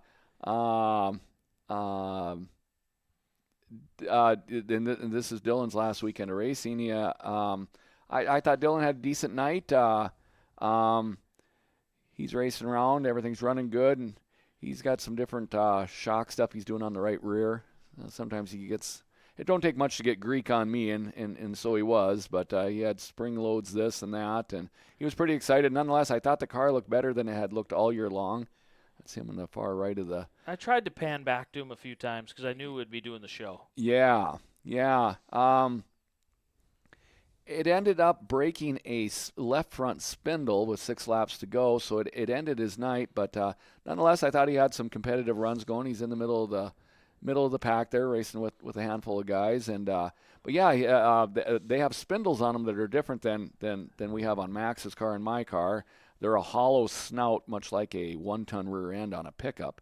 And it had broke that snout off. It was still inside the wheel. The teasing was that maybe he didn't tighten up the lug nuts. But I heard that he lived through that joke because he has done it before. He just didn't do it again. I was going to say I heard to this point. that he called the night a success because he did get all the lug nuts tight. The hub and the snout were still on the wheel. So, in his own words, I'd have never lived that down, and he's correct. He is wouldn't correct. have. So it was a parts failure, not loose lug nuts. So, and anybody worth their salt has had loose lug nuts, including me. So, it happens. You just don't want it to happen twice. So. So Jim Harris, Canadian. Yep, and Jim has raced modifieds for years. Wonderful race. The car looks sweet. Yep. But not quite enough for Schill. Yeah, Lance is just. Lance Schill is. He has got it going on. But the Canadians have come down to play. Yeah. Right. Diesel gets the win. Labatt gets the win. Harris rolling second. Yeah. Good point. Yeah. And the Canadians always have been competitive. I mean, we're just divided by a political border, if you will. But nonetheless, Jimmy really finding his happy place in the late model. He's been in him now for a number of years, and he's had measured success. If I remember right, I think I lost where I was here. Yeah. Trying to find green and white, if you notice here. And then I'm kind of like. Lance actually kind of took off and stunk so up then the I show, think that as we one say. is him. And then I find Harris. I'm like, well, that's not him. Where the heck is he at? You're like me. You're like, where's the There junkyard he dog? is. I'm Yeah. looking. Oh, Well, okay. the 68 car looked a lot like him. So Well, there was 3 cars. There was that Logan Dowson car. There was the 68, and then Schill. Yeah. All had that bright green spoiler, and then you have Brandon, the camera guy, trying to search around like a blind squirrel looking for his nut. He, in the middle of 3 and 4, Schill he's down low. He almost looks like he bottoms out. Kind of squares the corner off a little bit. Yeah. Watch him come down in here. You could kind of hear the car kind of bogging Yeah, down going down the straightaway. I mean, it just really had some he wasn't quite that unique low. traction, but. He actually struggled here towards the end of this trying to get by some lap traffic. But that's part of a small bull ring racetrack. Yeah. And comes with the terrain Is as his we have to home remind track ourselves. Grand Forks? He's from Langdon, so I would say that Grand Forks probably is, maybe Devil's Lake. But certainly that neck of the woods, so. There goes Dilly Bars. There's our Dilly Bar wheel. At this point, I'm like, has that thing got lug nuts on it? I'm wondering if that's chromed up, if that had held on a little bit tighter. Well, we've shared our wishes with him. He's got all winter to polish them up now, so. Yep. He was actually able to use the hub again. He got some parts from some friends. He had a brake rotor deal, and then it was a narrower one than he's used to. Made a spacer out of an old brake pad, ground the brake pad stuff off, and he was able to put it all back together for the next day. So what looked like an easy fix, it took him the longest of all of us to get ready the second day. So, and we didn't stay up all night, so I'm not sure what the reason was. So taking our time. I didn't sense very much staying up all night partying. Yeah. Pretty. Yeah. I went to bed early. I was tired for some reason, and.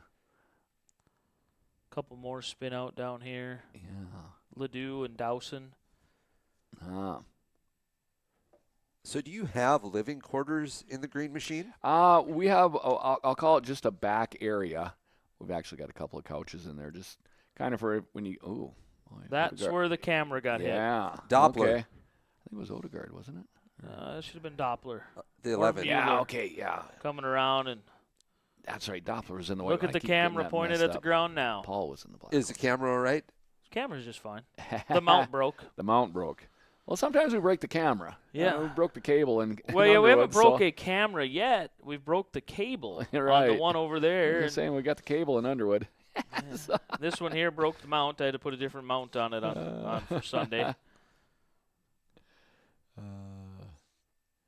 Yeah, like I say, corner 4 was tricky on the first night. It was, well, for me anyway, it was just Chill in Victory Lane and find nothing. Eggs on the gas pedal. pretty much had it in hand. Pretty cool to see him come over and play in Williston. Mm-hmm. Yeah, got some green on the car. I always like that. You expected that. Yep. I gave it to you. So the races are over. It's a community. It's like a big campground then for the night. Yeah, first night. Yeah, That's cool. yeah. Well, and then some people you haven't seen, like say the late model hadn't been there for a while, so it was fun for them to catch up with some people they hadn't seen for a while. And So you spend the night right at the track? yeah, I do. Yeah, well, actually, quite a few do. Some get a motel and go into town, but yeah, for me, it's just easier not to have to back everything out and then get it all back in the next day. I get a hotel. Yeah, and many do, but like I say, you see those big trucks and trailers, and they're living in them. So they go to a bigger event, say a Boone or something like that. I mean, you're 5-6 nights into it, and that matters. It's nice to be with your equipment and not have to back out and find your parking spot the next day. So Yeah. If I could stay at the track, we probably would. Mm-hmm. When I come to a double deal like that, I sure enjoy having that hotel. We went back to the hotel. Mm-hmm. I had to get a contact lens out of my eye because that dust was terror on So you my get some contact. dirt underneath the contact there, and And then we went and grabbed some food. Once I got the contact out, we went and grabbed some food, and it wasn't too bad. So are we into night 2 here? this is night 2. The first feature of the night, because they watered it at intermission, Sport Mods went out and kind of packed it in, and then we moved to night 2. The first official feature was the slingshots? slingshots here. And it's a little greasy up in the middle part of the track, as you can see as they went in the corner. And I was really hoping Sawyer Goodrow is this one now, the 17. I don't think he's picked up a win yet, and I was really hoping this might have been his first win. Got to know both of them Goodrow kids up in Estevan. They parked right next to us a few nights, down in our corner that we park way down by ourselves. Yeah. Way down there at the end of the end. Yeah. We got one around there. I couldn't zoom in on it. That pole, my camera was focusing on that pole, so I had to. It's kind of blending in with the track. It's almost hard to see. Yeah. Gunnar Raynard, part of the Raynard family. I was sent this week, Levi Runge, I'm going to get to you now. He said, did you let everybody know about the family tree? Uh-oh. Well, I made a mess of myself, so I'm going to claim nothing and just listen. You're going to... Levi Runge, up the family tree. Riley and Diesel are Devin and Wendy's. Okay. Okay. Rylan Raynard are Michael's. Gunnar is RJ's. See? See? Things I should know. Chris, I don't know. So to the Schulps, Chris Schulp is Cody and Kyle Schulp's dad. Yep. And Keenan is Kyle Schulp's son. That's where that all comes in now. So now do we take a test next week on this or what? Well, not so soon. Like I was We're mentioning, working on it. I have to replay a lot of Jordan's statements. I'm going to have to revisit what you all just went through there. So now, that's awesome. Oh, Rylan and Ryder. Rylan and Ryder are Michael's. So Ryder and Rylan. Cody's got a brother is what I took out of that. Cody. Cody and Kyle. Cody and Kyle. So does okay, gotcha. Keenan, he said Keenan has his mom's last name. That's where the glosser comes in. See? Clear as mud. All in the family. That's awesome. Yep. Well, Good at racers. least people listen. But now we know that Gunnar Raynard, the driver of Thank the you, 50, Levi, for the update. driver of the 50 is RJ's son. And these Canadians are serious. Yeah. That they are. And accomplished. So Yeah, had a restart here with a couple to go. it's a pretty good little dogfight here. Carver Ballroot able to sneak up into second past Sawyer Goodrow. I'm telling you, if you're in one of those little things with that short wheelbase and that small steering wheel and you're going 60 miles an hour, you get something that's got a little bit more equipment and suspension, it's got to be easy. Well. Easier. Yeah, I don't know. So, yeah. Keenan drives this thing and then hops in a sport mod. Like Brandon shared, that steering quickener, and these are quick steering cars, these slingshots. So, just to touch on that conversation from before, that's what makes a hobby a tough transition, because you're hand over hand if you want to go lock to lock, and that's a good way to spin out. So, taking your hands off the wheel. all the legend guys hopping into the sport mods, the Papkeys, Speetons. It just seems like we had Drew over in the sport mods. That was nice. Mm-hmm. So, no victory lane on night 2 because they had kind of a longer. They had a little bit of a longer intermission. They watered the track. They're going to bring the next group of, I think, stock cars came next. Yeah, we're actually the first feature in the first big cars. Big car feature. And this is the craziest thing. They went out. I'm going to touch on this for a second. I don't see how I didn't disagree with their track prep going into the race night. Mm-hmm. They watered it 2 hours before the races. That water just didn't go anywhere. Yeah. And it just sat there on the surface. They were wheel packing it to death, and it just wouldn't change. There's something going on over there that just doesn't make the sense of our experience, if you will, because and we've touched on maybe there's stay wet in it or something like that. There's chemicals. They talked about some calcium chloride stuff that might be in the water or whatever the case may be. But these guys are not. There's not a lack of effort on this track, but they're not getting what they're working for either. So with that said, we're all in it together, and we'll all live to race another day, as we say. But man, when it's wet, it is snotty slippery. Are they digging it up? And they had dug it up. They dug it up. I mean, their effort was just applaudable. And what you were talking about, a piece of machinery breaking in the middle of the night or whatever after the races, they went out to dig the track up, and they were going to water it to put some moisture in it. And the tractor broke down. Yeah. It got another one. They got another one. Johnson's farm. Brad got sent for one, brought it back, finished their digging. Again, it's in the low 90s. It's a bright blue sky and a big yellow sun, as I've shared in the past, and that's usually tough to beat. But one way or another, this thing has got a wet surface that will not dry up in even that. But so when it does dry, so it goes the other way at 100 miles an hour. It goes from wet, slimy to dusty dust bowl in the matter of 6 laps. Yes, is what it seems like. So I don't know what's going on because it was a little bit wet for you guys out here to begin. Yeah. There were some spots that were. It had some scary snot spots that. Earlier in the year, you got to drive defensive. So you were talking about how rubbering up was a concern. Mm-hmm. Did that happen? Well, and I think that's what they were trying to prevent. Yes. Because of the 5 o'clock Sunday and the sun out and stuff like that, I think they were just adamantly wanting to avoid that. And they worked hard to avoid that, and at the same time, they didn't get what they wanted. But I think if you were to look at this and understand, you knew how much water was out there in the slimy spots, to see what dust came off these cars when you guys took the green flag down here was just mind-blowing to me.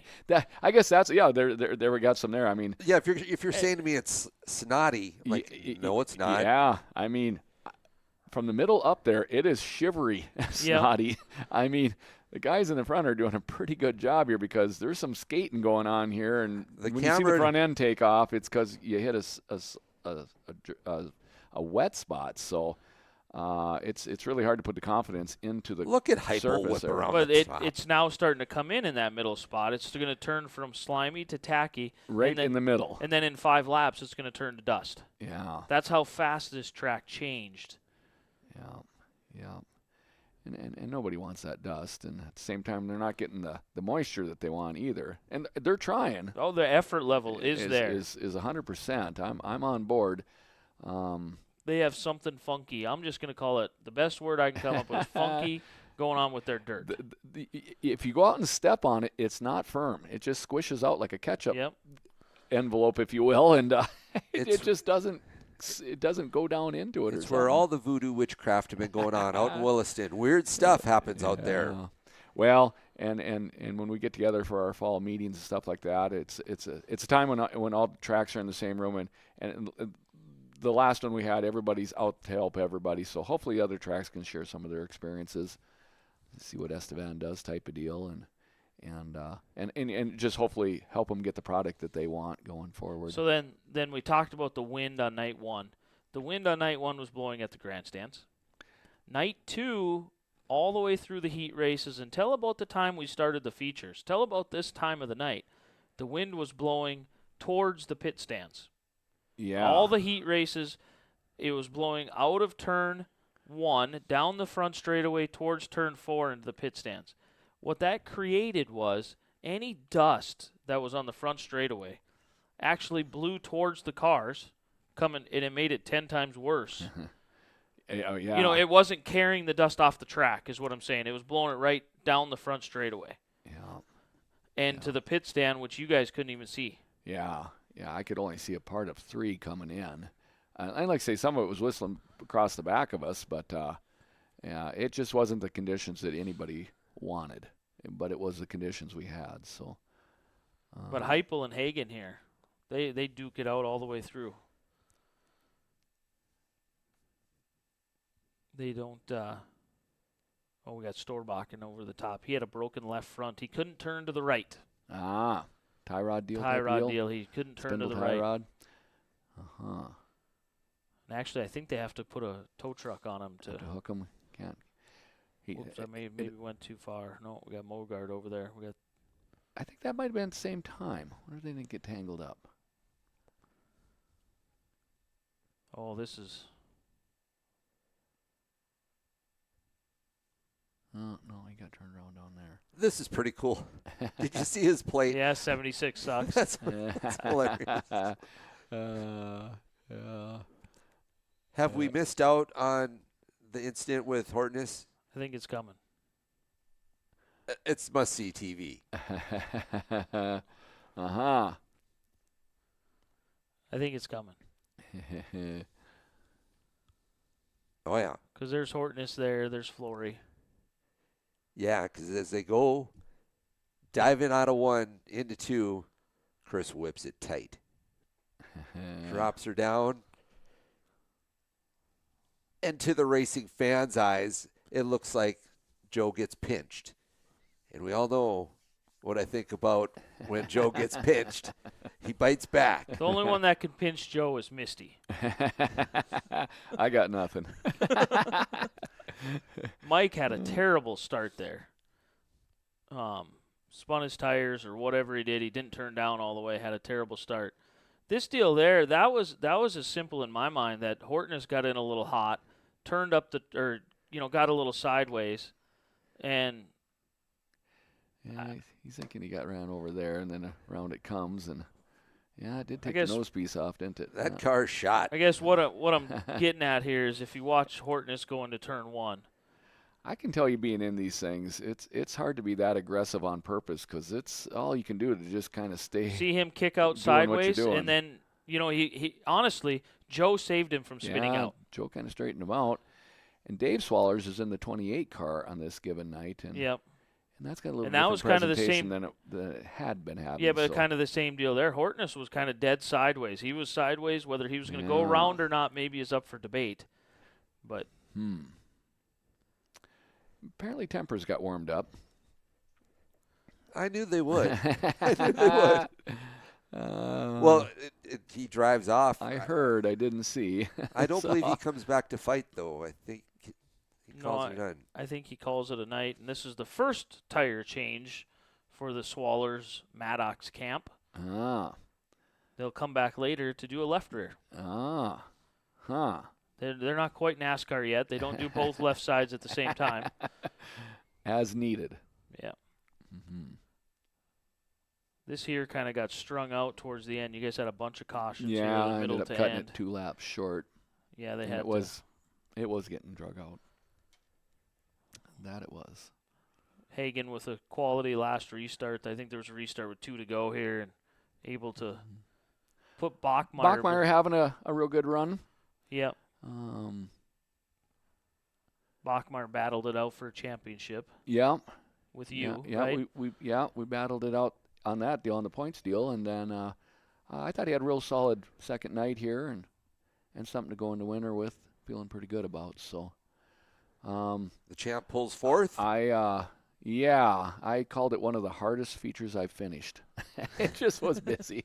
There was incidents going on, and like I say, I get a little nervous around those slick spots, and I probably stayed low too long. But nonetheless, I got out of there in one piece. But 4 wide I on will the. call it one of the hardest features I finished. So, and I did. So, Keena, you know, oh boy, that wasn't planned. Yowza. Keena was the beneficiary of getting the win the night prior because of Yep. Because of the DQ. Uh-huh. Won his heat race this night. So night 2, he won his heat race. Starts up front. Nothing hurts worse. Spinning out in front of everyone. Yeah. the banana Ouch. peel gets thrown out in 4 again. Yeah. Had some timing and scoring issues. The link went down for our live timing and scoring. So this is this is the graphic you got for the rest of the night.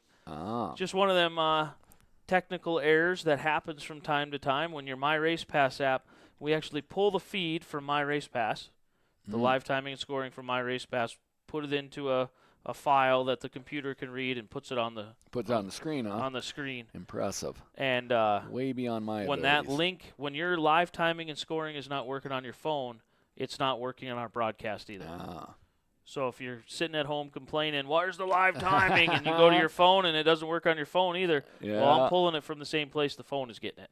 So the provider is taking a nap.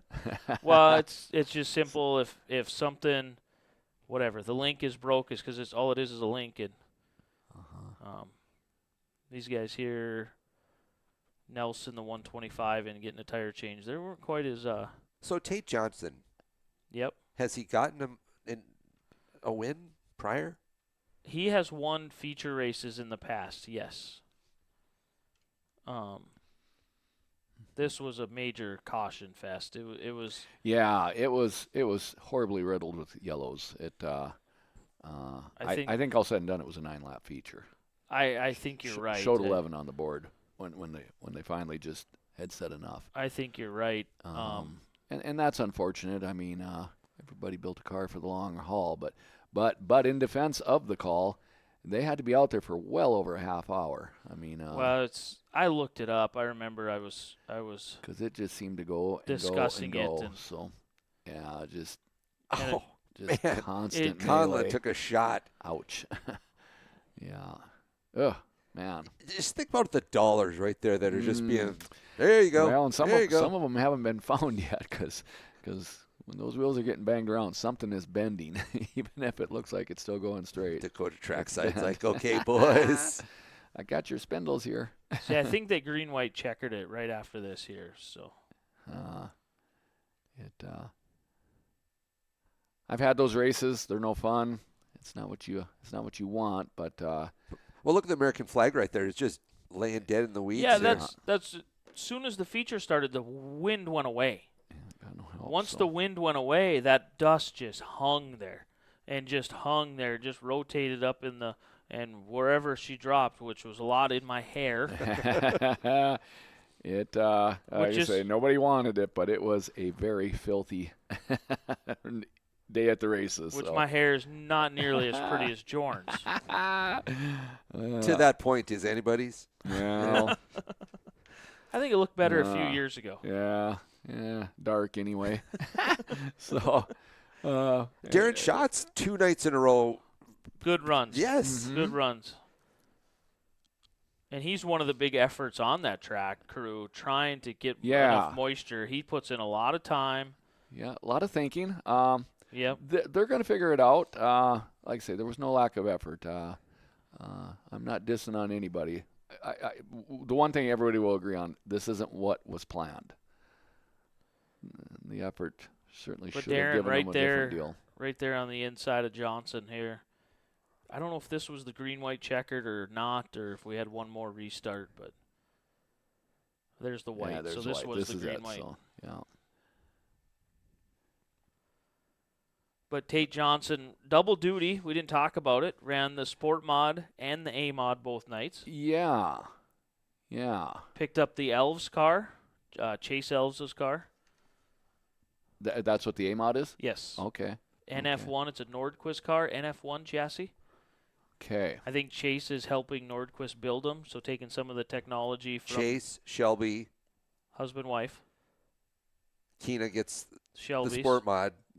Is that just total coincidence, or were they working in tandem to acquire those cars together? I would say it was 2 different deals. 2 completely different deals. same husband and wife. Yeah. But I think the buyers are two separate deals. Odd. I think that's what you're asking. Yeah, Yep. very interesting. Mm-hmm.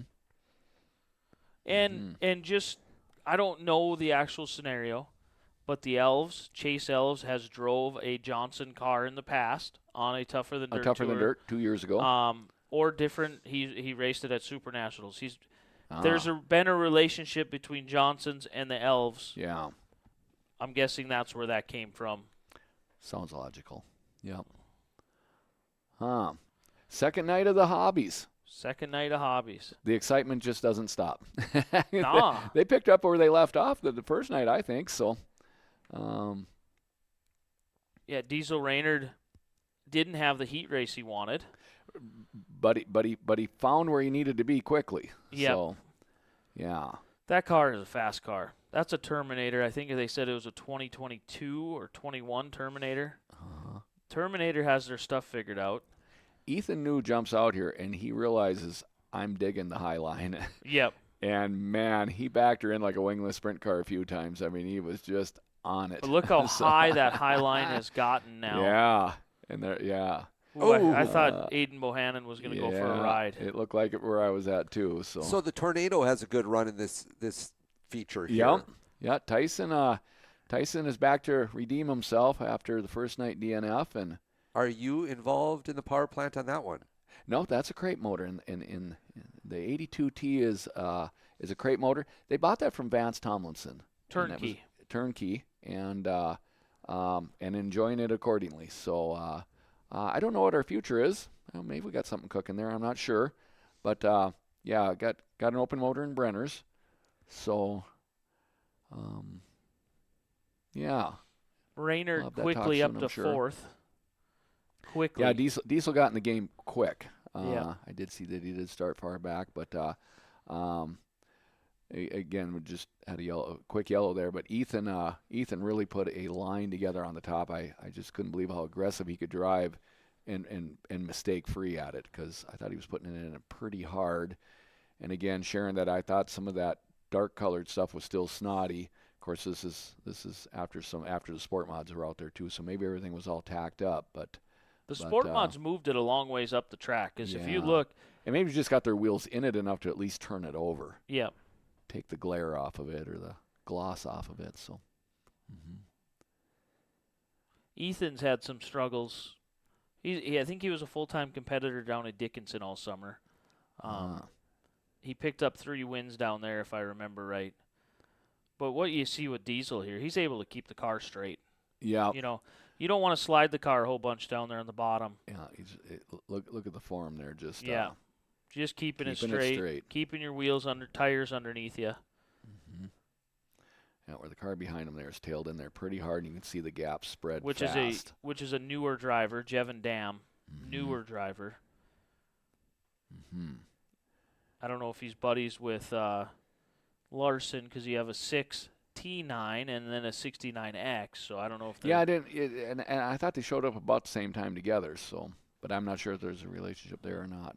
Like this race here really picked up from last night. And Brenner's probably like, Diesel, get off me a little bit. Didn't we do this last night? We got to catch Ethan. And so, yeah, Brenner and Diesel are probably remembering what they did. Should I be in the high line, the low line? Yeah. How did my chess game go last night? Let's revisit the last 2 moves. Yeah. I thought Ethan was backing her in and not losing the gap. So where being straight really seems to matter, and Diesel's really straight there.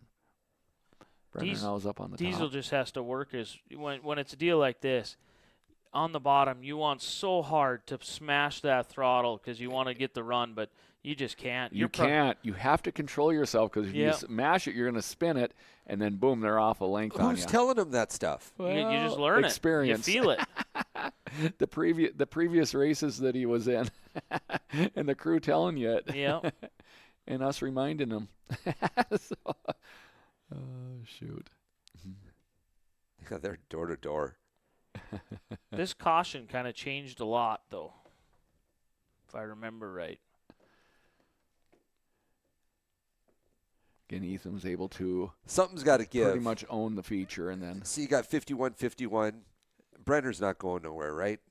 In this hobby class, maybe he moves up. Ethan's not going nowhere. Someone's got to give. We got, well, yeah. You can't be. Can't have 251s. Well, Shake it up, boys. Top of the herd, 51-51.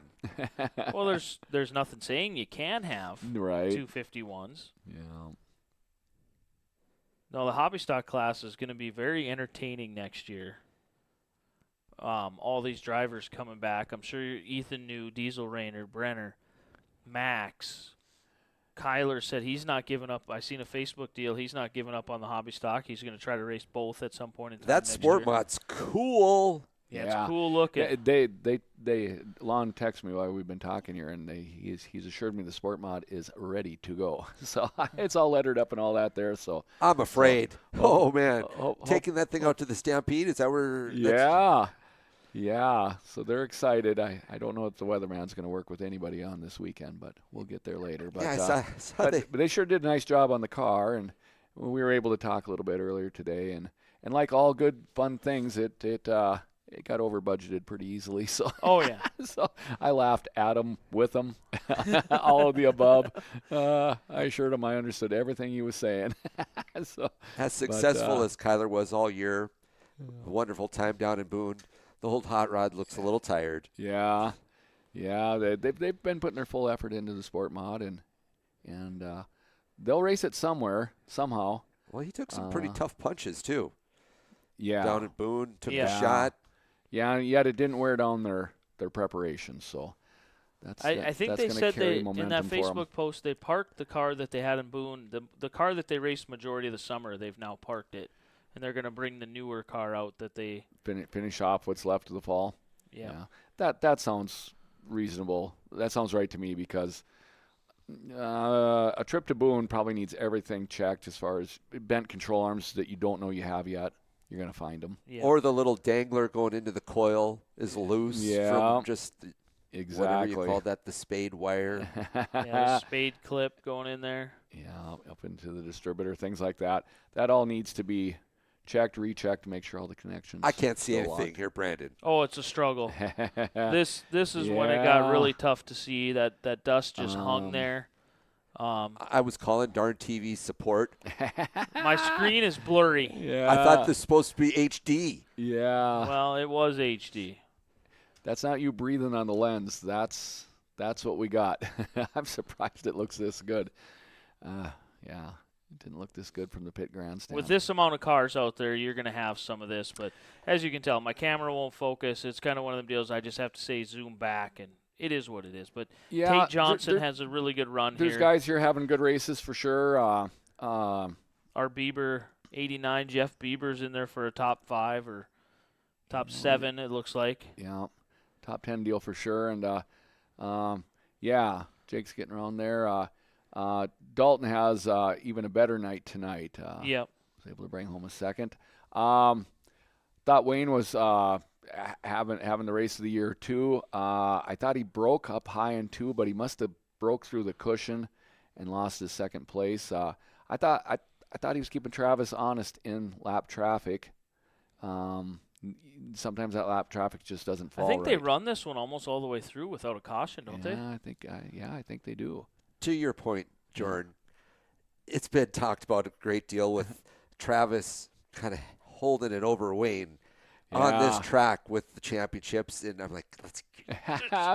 I thought Wayne was staying right there with them as they were dicing traffic, and they're dicing it 2 different ways, and just excited for him to have it. Lori was sitting right there where Dad and I were, and I thought it broke. I just thought the left rear looked like it separated too much and that something had broken the left rear, but he was able to gather himself up and then take off again. So I am glad that he was able to finish because of what I said. It's his last weekend racing at Williston, but it would have been fun to see if that could have played out in lap traffic. TBJ got Travis in lap traffic here in Minot, and that's a rarity to catch him doing that. But I thought Wayne at least was staying in the hunt, if you will. I think you were seeing it clearly.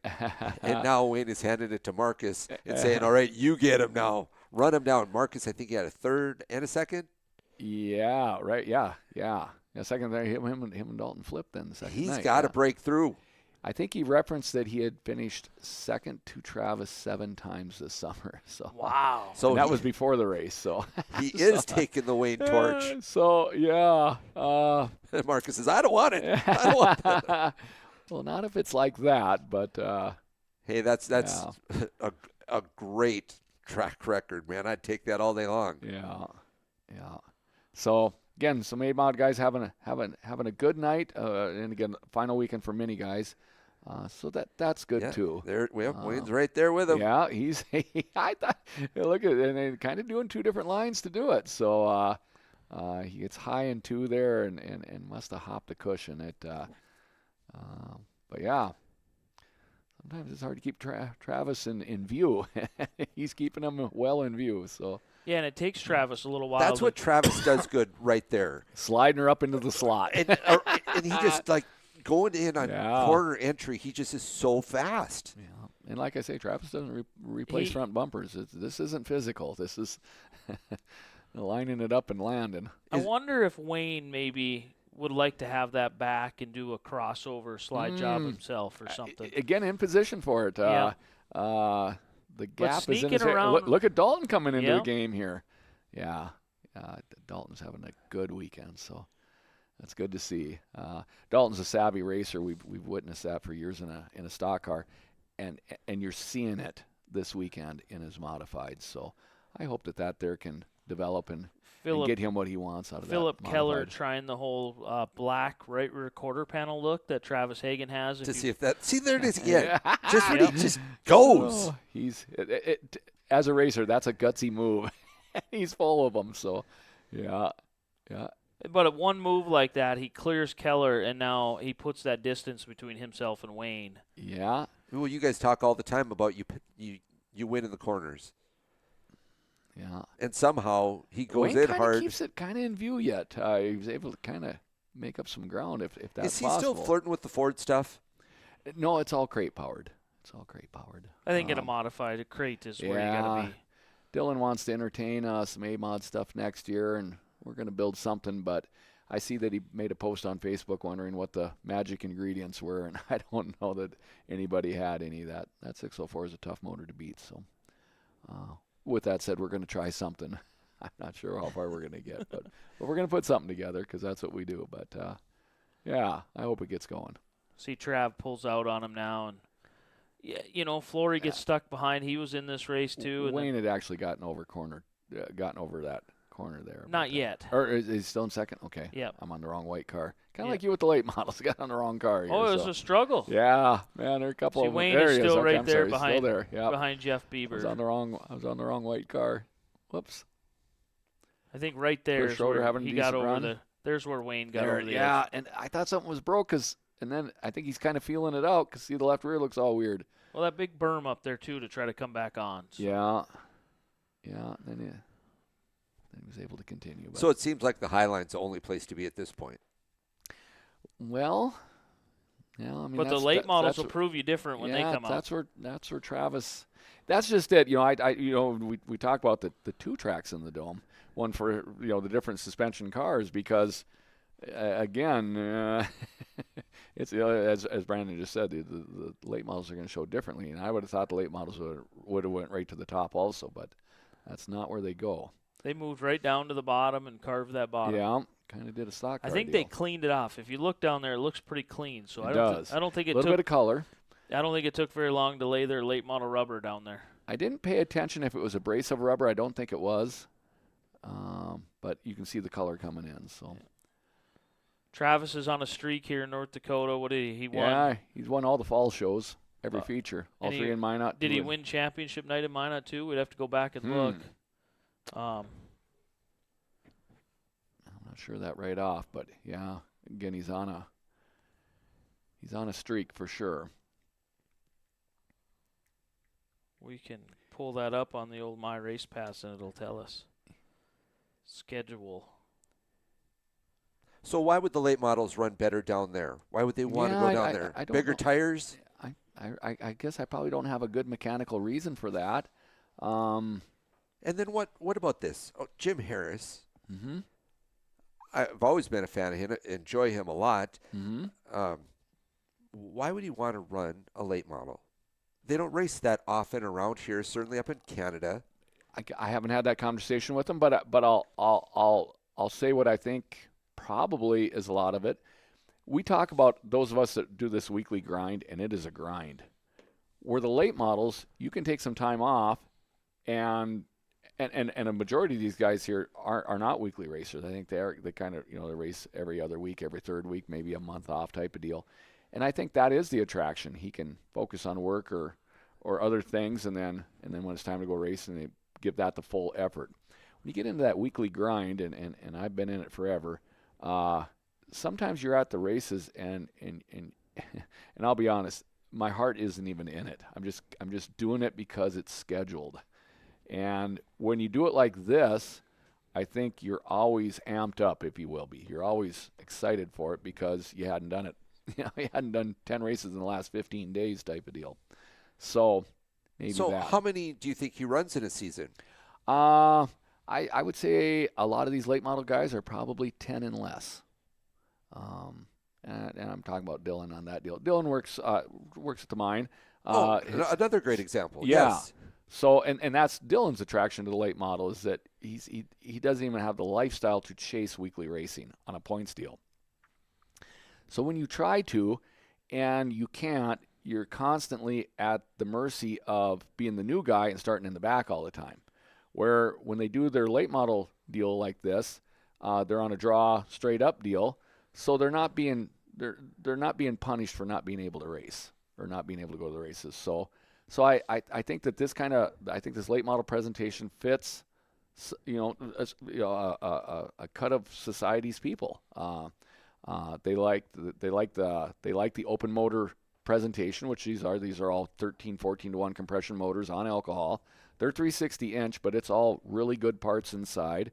They make big noise, they make big power, and they're big expensive. Yeah. Well, and like the Dylans, and I think even Jim will say, it's on par with an AMOD operation. It's not worlds off. As long as they don't have motor trouble, it's in line with an AMOD weekly racer. And I do believe that is right. As I've shared, I've had my hands in the middle of Dylan's motor. He bought that broken, and we took it apart and fixed what was broken, and he's raced the whole year on a R level repaired motor, and that's given him great reward. He's satisfied with his year. He had his rundown posted on Facebook. He had a couple of heat wins. I think he had a top 5 and some top 10 finishes. So that's cool. Jim Harris's late model, if I could reference back to years prior when he raced an AMOD, my wife was always a fan of his car because 80s, teal. Another was attractive for her. This car looks nothing like his former stuff. Yeah, and he dropped a 1. Yeah. He's been 117 many times, and sometimes the one was smaller. So I haven't had that conversation with him, but yeah, this is orange and white. This is completely out of his 90s presentation, so I don't know what to say there. But he went on to win this night, and in convincing style. He had a rockin' speech. Did he? Yeah, he did he was really cool, good. yeah. Yeah, did really good. Like I say, he enjoys racing on this presentation, and again, it fits him well. He's victorious, and that's pretty neat. Pretty neat. Someday I hope to be able to learn how to do it that way. So, not next year. So, I'm glad you're talking that way. Not next year. Huh. Not next year. I'll be going where Brandon's going because he'll be doing it not next year, too. He'll be doing this year, next year. What am I doing? Well, the normal schedule. Yeah. Right. Yeah. Where these guys here can take some time off and pop in when it's convenient, where they can give it a full weekend effort type of deal and maybe 2 weekends in a row and then not do anything for a month or do other things, whether it be work or traveling or vacations or whatever it might be. So, but when you do what we do, it's cloudy out and it looks like rain. Well, yeah, we still got to go there because they might not rain out. So the late model was the cat's potatoes for a while. Everyone had one. You had one for a while. Yeah. Stephen, Wayne, Mr. Hellebust, Aaron, Tyson, Ed. I mean, and now it just kind of seemed to be. There's been talk of trying to bring them back on a weekly format.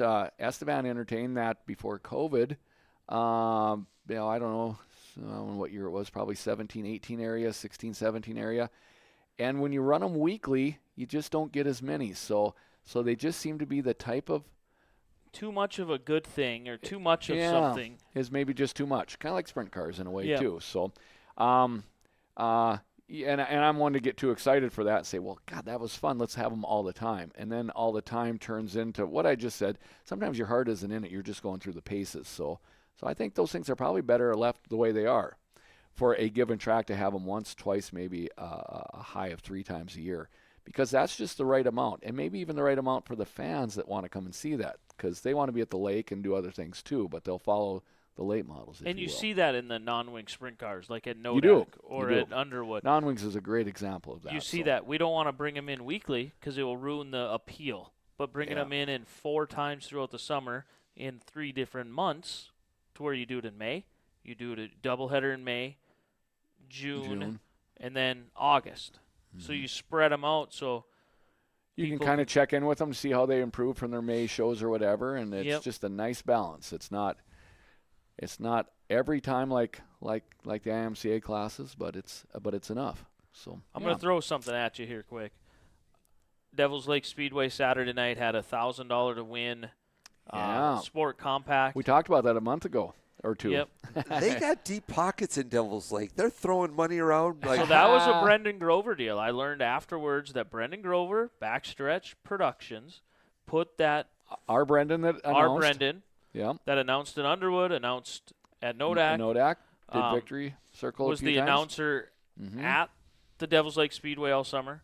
He put that show together, raised the money for the purse, and that was paid for by him via the Devils Lake Speedway, which is pretty dang cool. Yeah. To be that young and get your feet that wet. Great show. Great showing of cars. Wet. 30 sport compacts over there. We're going to call them 4-cylinders. We call it, 34 cylinders. Some were rear-wheel drive. Some were front-wheel drive. Oh, I got to go rewatch this. I did not see this. Yeah, there was rear wheels in there too, huh? It's a very long feature, and I feel bad I'm not going to show it on here because he did 40 laps with a halftime break at 20. I don't feel like we can do it justice trying to watch that whole thing on here. We're going to actually hold on before you say who won. Front wheel drive, rear wheel drive. Who do you think brought her home? I don't know. I'm going rear wheel drive. I don't know the answer. I'm a rear wheel guy. They drive differently, that's for sure. I'm going with the Ford Pinto. Maybe a Maverick.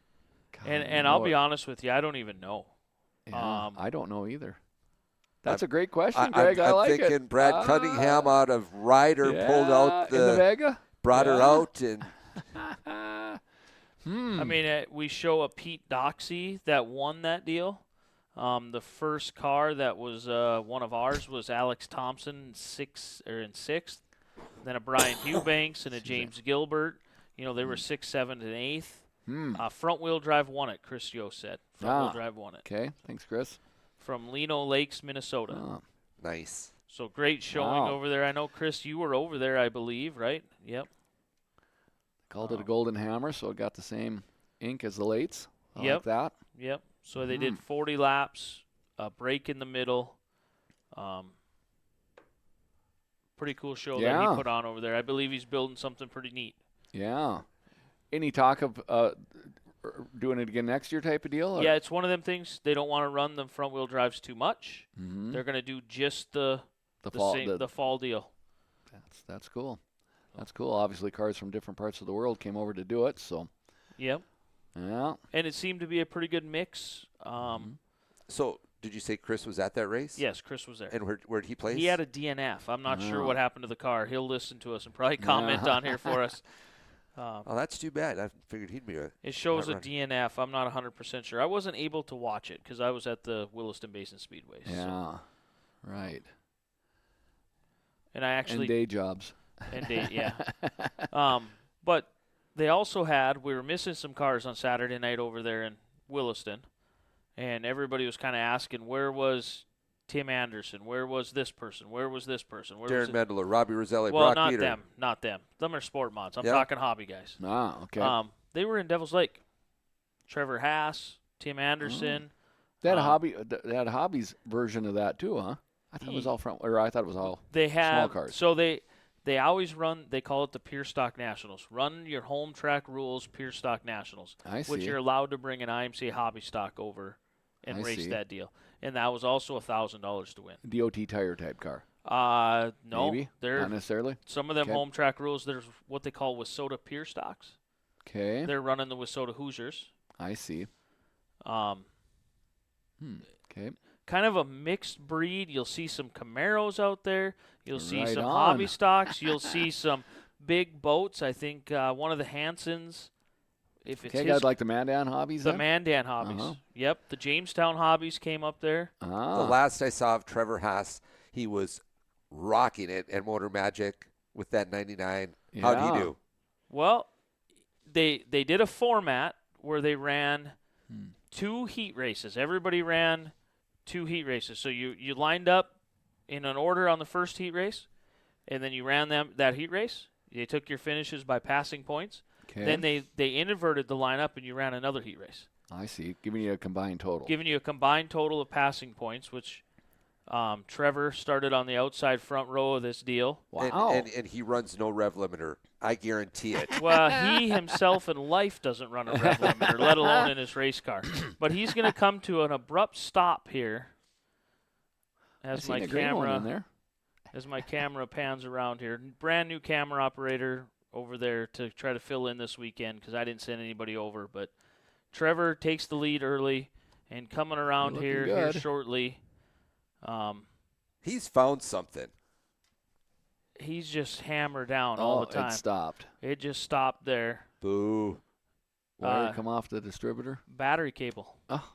came off the battery. Oh. The easy stuff. The easy stuff. So then he has to restart in the tail. And Tim Anderson started inside row 5, I think. Wow, 9th, huh? And he's still quite a ways back there. He hasn't even came by the screen yet. There he is there. Huh. That does look like heavy banking at that track. Oh, it is. Yeah. It's Yeah. You're standing down in the grass there. It is. it is some very thorough banking. It's a neat place. It's a neat place. So Trevor, There was 2 of us that had never been there. Now there's it's one. just me. so we'll fast forward to the more to the middle to the end, and you see that Tim Anderson there has moved up. That number 3, I think, is a Richards. He was there the night I was there. This Earnhardt looking one, or Earnhardt 3 looking one. Yep. At least I thought he was there. Maybe I got him confused with something Still else. 20. They did 30 laps. There's still 26 laps left. Oh. I'm going to fast forward through a bunch of this. We'll watch this restart. It was kind of like the Sport Mod deal, bunch of cautions. It got really Well, drug out in cautions. That's a lot of cars, and that's not a big racetrack. Yep. Still say those tractor tires Hudson should get pulled in. Hooker So is you get there. So what about this? They always say that the best ideas are stolen, right? Yep. You're not seeing a lot of dust here. Yeah. What were you saying they're doing here? Well, when I Sugar was water. there, they zipped around with a red Ford pickup with a tank in the back, and it squirted. They called it sugar water. That's what I heard it was sugar Yeah. I water. mean, look at there's When not. we went over there earlier this year, in fact, the pickup is probably right there. So, oh yeah, I got Melee on the front here. So, Yeah, there's not a. but you can see rooster the jump. dust line down there right underneath the tractor tires, and Yeah, this is kind of I'm jumping ahead here. Find a lot of cautions. Brendan's got his backstretch sticker on the flag stand. So, Missed the. Try to. We'll go back. Chris Yost wants to see some of the 4-cylinder race. We'll go back to Okay. that here as soon as we finish. I this. want to see that too. did he share his DNF? He said he had 2 flat tires and a ride off the backstretch, which is a steep ride off the backstretch. I'm telling you. Right. And I think by this time of the night, It's got some pretty steep bank here. If By- it doesn't look like It it, doesn't it look is. huge wide, just really Yeah. steep. Yeah. I thought it was reasonably steep. So does that lend itself to rollovers off the top? We can, yeah. Yeah, there wasn't stuff getting off the top when I was there, but I can't That's imagine why it had been fun. I think that's one of the reasons why when the car does go over the top there, they just throw the yellow instantly because you never know. You're not getting it back. Yeah. Yeah, it's not like Nodak It where might you not stay on the wheels. So. just we'll watch this. Tim Anderson worked his way all the way from where we Where's see he at? him He's right there outside of outside. that front row or outside of that. Kind of got Still 22 laps The to go wall at this pinch point. right there. Yeah. If you can imagine how far He I tapped just the brakes and kept from getting squeezed bad. fast forwarded, and we're still 20 laps away. 26 laps to go. So we've only, I fast forwarded 20 minutes. Oh boy. It's so dark that the top of the track, it looks like an abyss if you go off. It's like, Yep. Yeah, it's not surrounded by any kind of urban anything. it's off of I-90 or it's off of who's the, Highway the 2. three? But, Richards is his last name. We don't really know these guys over here. I don't know the names, but Tim is trying to get the cut down across the corner, trying to get the pass set up here, and he's certainly showing some sightings. So yeah. Stephen Richards. Isn't there a singer or something? Steve Richards or Stephen Richards? No. Stephen See Tyler. this line right there? Isn't that where you'd want to be, riding on that dark spot right there? No, you Yeah, want but to be on the edge of it. Yeah, right on the edge of it. You He's want able to to. have your right side in the moisture and your left side in that. He's able to take the lead here. Tim He's is. able to work them low and then get up in his spot. So Yeah. And then Tim moves up and he tries to run that high side all the way around it. it looks like the three's getting ready to try it back on him. And it actually shows a fender at some point in time, and Tim's able to counteract that and then run that diamond line and finish out and pick up the $1,000. Pretty cool. So for was Tim. this the premier race of the night? Yes, this was the final premier race of the night. Yep. And that marker car's right there, and he's like, dude, Had go back to the enduro race. perfect timing there. He's able to clear him. Yep. Well, on Craig's point there, you're saying premier, but the premier deal of the weekend was the little cars. Well, it was kind of It this was both? initial What did Chris's car pay to win? 1,000. Oh, they were each 1,000. Okay. So this initial night was it always has been the Pure Stock Nationals. It has. Okay. They've always Okay. ran it the Saturday night of the fall roundup. Okay. Okay. Okay. So Third week in September. Yeah. Yep. Okay. this year they added the 4 cylinders. So Okay. basically they co-premiered the night. Okay. Got it. There was no other WISSOTA classes. There was no WISSOTA classes at all. The street stocks, the mods, Midwest mods, and the late I think models. the 100 was going on. Wasn't Yes, it? the WISSOTA 100 was going on. So they weren't able to sanction any. I see. Kind of like what Dickinson had last week. Yep. Yep. Got it. So they. That three's feeling racy here now. He's definitely looking. Yes, he He's is. definitely looking. He wants that back. And so you're approving of Tim's line here? No, I'm not. No. I'm yelling at him right now as I'm watching it. You going, want him down? Yeah. He's got to start Well, he's diamonding, cutting across. cutting across. I'm the actually middle. approving the line, Yeah. but he's becoming a victim here. So of Yeah. the same way he got the lead. Yeah, how he took the lead And so- compared to. Brandon wants to protect that lead by cutting back across because it does and even when I was there, it seems like corner 4 might get a little flat coming. Well, that down the third front place straightaway. guy's coming now too. Yeah, he's a lot of prestige here. That's awesome for Timmy to be able to hang on to that there and get a crown jewel is pretty neat. Pretty neat. So,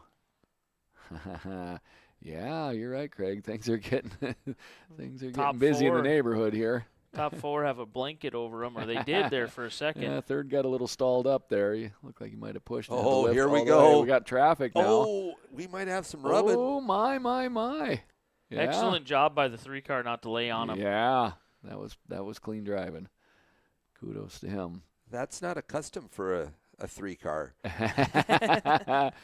See, here's where I that's thought where- Tim maybe was in a little bit Yeah, of trouble. Boy, it sure looks like it to me. Maybe but if that marker that lab would- car yeah. might have, the 3 car might have had to lift a little bit there to wonder where it was going to end up. 3's going high. Timmy's mirror is full. The mirror he doesn't have. Yeah. Uh-huh. It's just fun. I think it's one of them cool things that they bring all them classes together, you know. And they obviously show competitiveness. Oh, he did it! Oh, the 3 went off. He was flirting with that. Oh. Boy, that weekend we were there, everybody was flirting with it. I just got comfortable with it because it seemed second nature. But What's odd is the 3 was never seen again the rest of the night, so we don't know what happened to the 3 car. oh, boy. There he is there coming on the track. I was going to say, it might have just rode off into the skyline there, huh? Blended in. Second place, now he's got to go tail end. Yeah. Boo. Oh. That's a lot of traffic. It's a lot of cars. It's really cool to see that many cars. Track surface sure looks good to me. Looks moist. It does look nice. It don't look snotty. It looks some instructions were given to. I found out later that under that caution there, my brother was down. Brock went over there with Trevor and Tim, and he was just a pit man. And he was giving Tim the whole whatever hand signals you have to give him to go. The high-low? Yeah, high-low. And now you notice Yeah, he is coming back across the color there and putting the whole car on the left side of it coming off the Is there anybody else left on the track? Man, he's got a pretty good. Putting a pretty good gap there. I think it's yellow, yeah. Yeah, it's yellow. Pretty good. So Tim Anderson makes it to victory lane. That's great. Pretty cool. Yeah. We're going to go back in time here a little bit and see if I can find that Find Chris's race. 4-cylinder race. He said the beginning of it is worth watching. So I think here's where we're at. Caution lights are still on. They decided to start, I think, 24 cars, 3 wide, all the way back. 3 wide. Yeah. Well, that's 8 rows then. Well, now you know why Chris has 2 flat tires. Yeah. I was envisioning on one side of the car, but now I'm thinking otherwise. I was told to go back some more. Oh.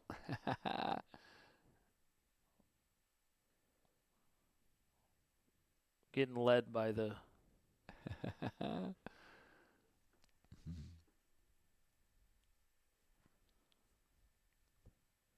Trying to pick out some old models here. Yeah. So you've got that Pinto in there. I'm sure they're a rarity for sure. Well, I'm guessing that 22 there down on the infield has got to be a lot of Cavaliers. He looks like a Mustang or something. I don't know. This wasn't the halfway break, was it? That ain't no 80s car. That's like a PT Cruiser or something. Yeah, that one there, but the blue one. That's what you meant. Or, was that at 22 also? No. No, the blue one is 87. That looks like a neon of some sort, doesn't neon, it? Yeah. How many 4-cylinders were 30 checked in? 30. Okay. Yeah. They even ran a B main. Woo. So on a little track. So we've established that a Plymouth Duster, cool, right? Yeah. Plymouth Neon? Dodge Neon. Well, maybe in this class. Yeah, Aiden's Duster was cool in the stock car class. Here's where they're at, 3 wide, and pretty dang neat to see. Pretty cool for. What did Chris want us to catch farther back? I think he said sorry, you were good. He must have looked at the wrong time. Okay. So here they what are. What about that big dude right there? What's he driving? I don't know. There's Zach Eubanks. Yep. Zach and Brian were both there. Larry King was there. Oh. Looks like there's some stock cars out there. Well, a stock car body isn't much bigger than these. It's crazy, isn't it? Like my body is our front-wheel drive Monte Carlos. They're not much bigger until we stretch and yank on them on a stock car. But yeah. Which one are you looking at? That white car in the middle, or what? Yeah, the tank right there in the middle. Maybe we got a G body in there, huh? I don't know. What is it? What does it look like? A does. Ford of some sort. A Mustang, isn't it? That's a Ford LTD. Is it LTD? It looks like a stock car. I'm not sure. It does look big. It looks like the big kid playing flag football with the big blue dot. Yeah. I think it's Monte Carlo. That's what it looks like. Big body. Didn't they have a front-wheel drive Mustang back then, too? Somewhere in that time frame? Yeah, somewhere in that area, yeah. Yeah, they did. Got to be going green here shortly. The yellow lights are still on. Or something is. We're rolling on 2 hours, over 2 hours. Oh, well, they're going. They're going green. The car, PT Cruiser out front. It's something. There's your PT Cruiser. Right on. Oh, she's a runner. Caution right away. Oh, and he's not stopping. He's got the cruise control set. Look at that thing. His receiver isn't on. He's going to get chewed out. Yeah, that white car is big. I don't know what's going on there. The rest of them all look the right size.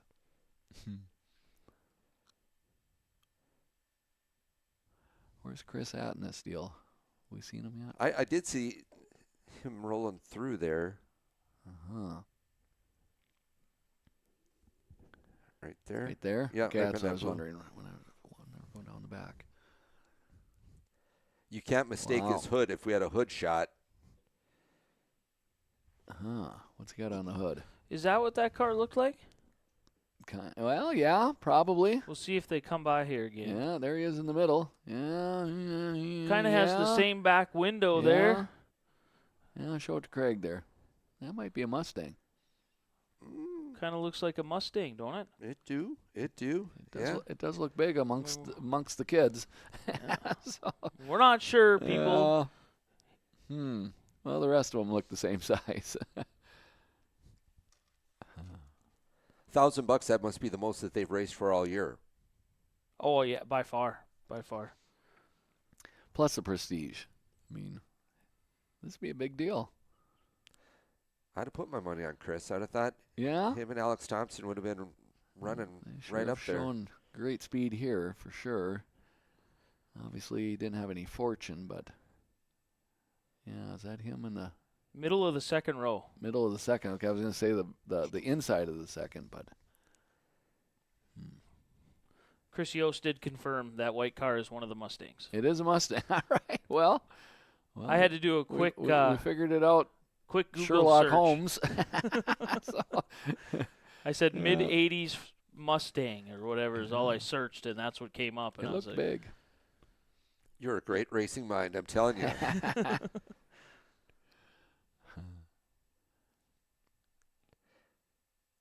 That dude out front, it's his race to lose. The PT Cruiser. Yeah. Guy. Here he goes. Oh, yeah. He's strong. Yeah, I wonder if that is that a Honda Civic of some sort, hatchback, or I don't know if it's a PT Cruiser's. Yeah. It probably ain't a PT Cruiser, but it did look like one looks when you like said one. it earlier. So Hondas are legal. Well, this I think here, it was a mix of everything. This is a mix of everything again. That dude's gone. God, it looks like a PT. That is I'm his sticking race to it. to lose. It kind of looks like a He is jetting.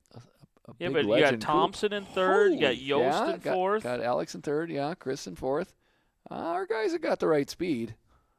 Well, I mean, that one out front there is. He's showing all the signs of you're getting tech, dude. Yeah. The walk around didn't finish. We're gonna look at the rev limiter and everything hooked to it. There's 4 cans of Busch Light on this right rear. Ooh, Not cool. maybe one inside the car. Oh, damn. That one had a for sale sign on it. That black one there. Well, looks Once like again- a lot of guys having a good time to me. They're getting spread out. This is pretty cool. They're coming up on lap traffic here already. Oh, there's Chris. There's Chris, yeah. 1, 2, 3, 4. Chris Yost said it wasn't a Honda, and rumor on the street is he had a bunch of money into the motor. It looks like it. But now he slows way down here. He must be having trouble with that high-dollar motor. Brock's giving him signs. Slow down, slow down. Don't keep us here all night. Jordan, you a part of that 4-cylinder? I know nothing. I think Yost made. Oh, caution! I was gonna say I think we had a problem there. Maybe that's where he had his flat tires because he disappeared. But Yeah, there he's pulling in. That was him, wasn't it? Yep, that was him. Yep.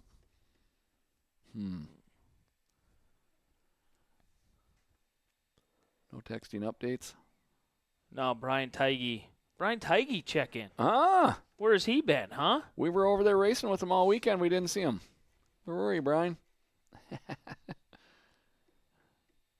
Oh, it is a Honda. It was a Honda. Typo by him. Oh. I thought he said it isn't a Honda, but Oh. it is a Honda. So look at me, go again, huh? Yeah. Here we go. Yeah. I think he's got an Acura turbo on it. Yeah.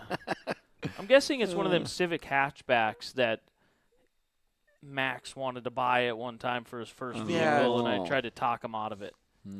Because you can get some of them all turboed up, and they look really cool. Like Civic X or something like that. Yeah. Their racing package. I think we got to open up the hood and find the turbo because I don't think anybody else has one. So is that Alex in second? Alex is in second, running right with him, right on his bumper. And he's coming with all the Boone magic. Chris must have fell out at this time. I just kind of searched ahead a little bit.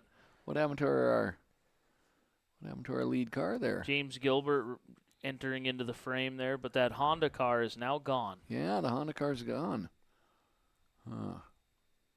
Josh Dukeshire, I believe, is that white car about mid-pack in front of that blue one. Wow, Josh is there too. What about the 10 car there? That's the one that has a for sale sign on it. That definitely is a stock car. Look at that thing. Oh, looks like a good race. Yeah, Alex is right there. Look at that, huh? If that 10 car hits any of the other cars, they're gone. That thing is, well, even the Alex putting a sniff on the lead here. The leader has fully seen him now. Oh. Gave up the momentum of the high side, though. Yeah, third place caught him looking. Ooh, you got to fall in behind him. Yeah, fourth place. See, what is that second place car there? I don't know. That yellow and gray one. That's got to be rear wheel drive. Do you see the way he takes the corners there? Yeah, he's pitching that back end in. Huh. Yeah, that don't look front wheel. That don't look front wheel at all. That's he's tailing it a little, like the rest of us. Front wheels don't tail. Well, 3 for 3, Brandon. What are you saying it is? It's definitely a rear-wheel drive. It almost looks like a Mustang again, though. If you really look at that back window, it kind of has that back window look as a Mustang. Huh. Oh, crossover. Bye-bye. Doing the look. Wow. Ooh, took it. Oh. Doesn't like the going into entry there. Tiptoeing. Oh. To be honest with you, both of them cars kind of have a Mustang look to them. One's just lower to the ground than the other one. But Fords are generally slow. Well, at this point, with that Honda thing missing, Alex is up speed. The gap is still Pit doable. break at 20 laps, which was kind of neat.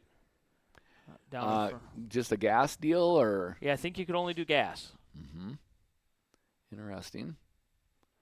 No tires, no nothing like that. That fella right there. Which one? He's one of ours. The 44, that's James Gilbert. Yeah. Yep. He had a lot of success at Motor Magic. Did. Yep. And regular season, so. Mm-hmm. Some of the cars didn't take off right away after the restart, going to 16 to go. Where's Alex?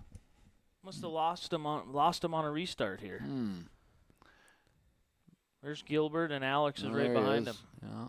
That car is no 4-cylinder. Well, have to pop the hood and look. That'd be an easy tech. Dude, you got 8 spark plugs. Yeah, you got 2 valve covers. We got troubles. Not at all what we were looking for here. You got too many valve covers. Williston is where you were supposed to go. That must have been the end of her. If he said a front-wheel drive one, let's look at this. Well, we got 9 God, to he go. kind of backed in like a rear wheel, but maybe he is a front wheel. 7 to go here. This must finish out. He's driving her hard to get the back end to come around. Again, track conditions look great. No dust. Yep. Yum. And tacky. Checkered flag there. He must have won her. Chris, you said a front-wheel drive one, but the way that thing moved on the racetrack, we're commenting that we think it's rear-wheel drive. So, give us a brand.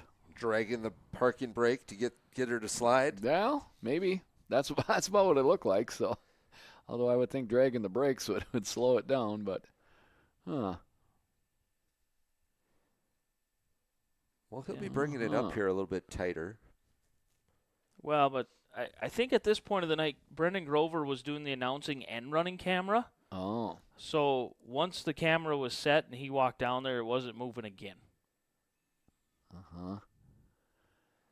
But you can see it right out there on the front straightaway. Although somebody... It does look like a fastback of some sort. Huh. Yeah. Well, looked like our neck of the wood guys did pretty good. I seen a little bit of stuff on Facebook. Looked like there was some fun had, and that's what it's supposed to be. So It looked that's like pretty there cool. was a lot of fun had over there. Yeah. Yeah. Good showing, yeah, by our... I like the restaurant at the track there. We were able to go over there and have a bite to eat when we went over there this summer. I hope we can do that again next year. Let's plan it. Same weekend. Yeah, whenever that was. Whenever you want to go over there, you just let me know.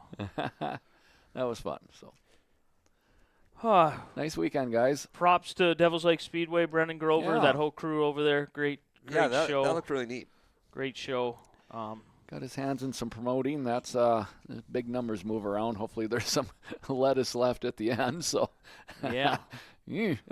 So Where are we at here on this deal? I think we got to get some crops going, huh? well, yeah. So get a little Jeff there in the pits there, and we talked a little corn, and I got a little garden program going on. Count them in. So yeah, we're gonna get together on spring show there.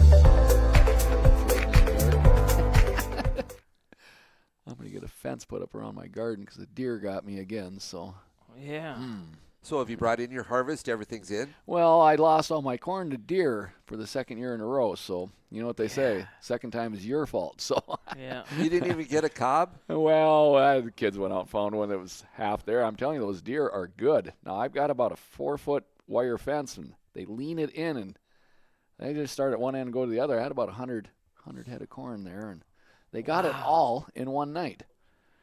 That hurts. Again, the second time is my fault. So I got a friend working on it. So, but yeah. So I'm gonna get So with it being some of my own pictures from the amateur grower. with it being hunting season, you're like, buddies, come Well, get them. They've always had a sanctuary in my yard, and I'm telling you what, they are trying their card hard here. So I got some friends that like to help me clean them out, but yeah, they got a sanctuary at my house. I just got to put up a bigger fence, and I will.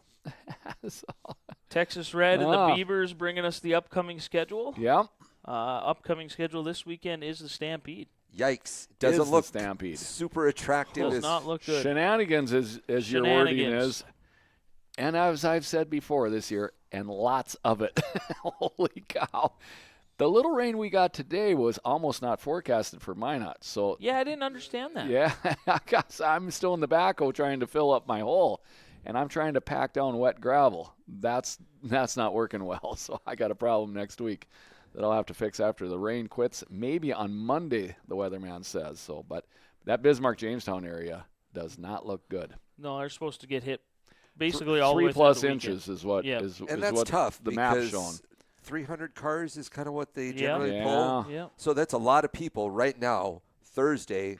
What are we going to do? What are our plans? I've heard it's one of them deals. You have to make the best decision for yourself. Checkbook first. Checkbook first. So, Well, if the you're- track checkbook first. Well, but even driver's checkbook. Yeah. You're sitting there looking at it. You have hotel rooms booked. If there's a cancellation policy of 48 hours, yeah, you've already canceled them hotel rooms thinking there's going to be rain and you're not going. yeah. That as painful as it is, that's true. That's true. You have to do it. Yeah.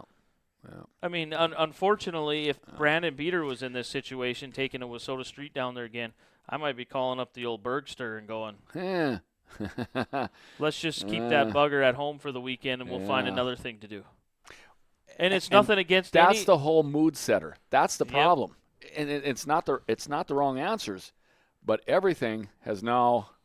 Everybody's dialing phones trying to get answers, trying to get answering machines or whatever they're trying to do. And they're calling the racetrack going, what's the weather going to be this weekend? Yeah, well, same thing you saw. My weather app says the same thing as yours. So So 2023, Mother Nature robs us of the Cole County Classic and potentially, most likely, the Stampede. So I think why they would make it up. Well, why would you not be talking dome talk? Dome. Oh, wow. Dome. Wow. The It never Stampede ends. in the dome. Never ends. Yeah. Wow. Wow. Do, do, do, do, do, Wow. do, do, do. Yeah. Tim and Allison, Truck you want to her bring on up. that Stampede right over to the Marketplace Dome? 3 miles south of We mine. can house your 300 friends. Yep. Yeah. Yeah. So, like I say, the only thing left is Stampede. So, I've heard some jibber jabber that October 6th weekend is the makeup day. I know that has been in the past. I'm not saying that is what it is here. That was mentioned. It would make sense.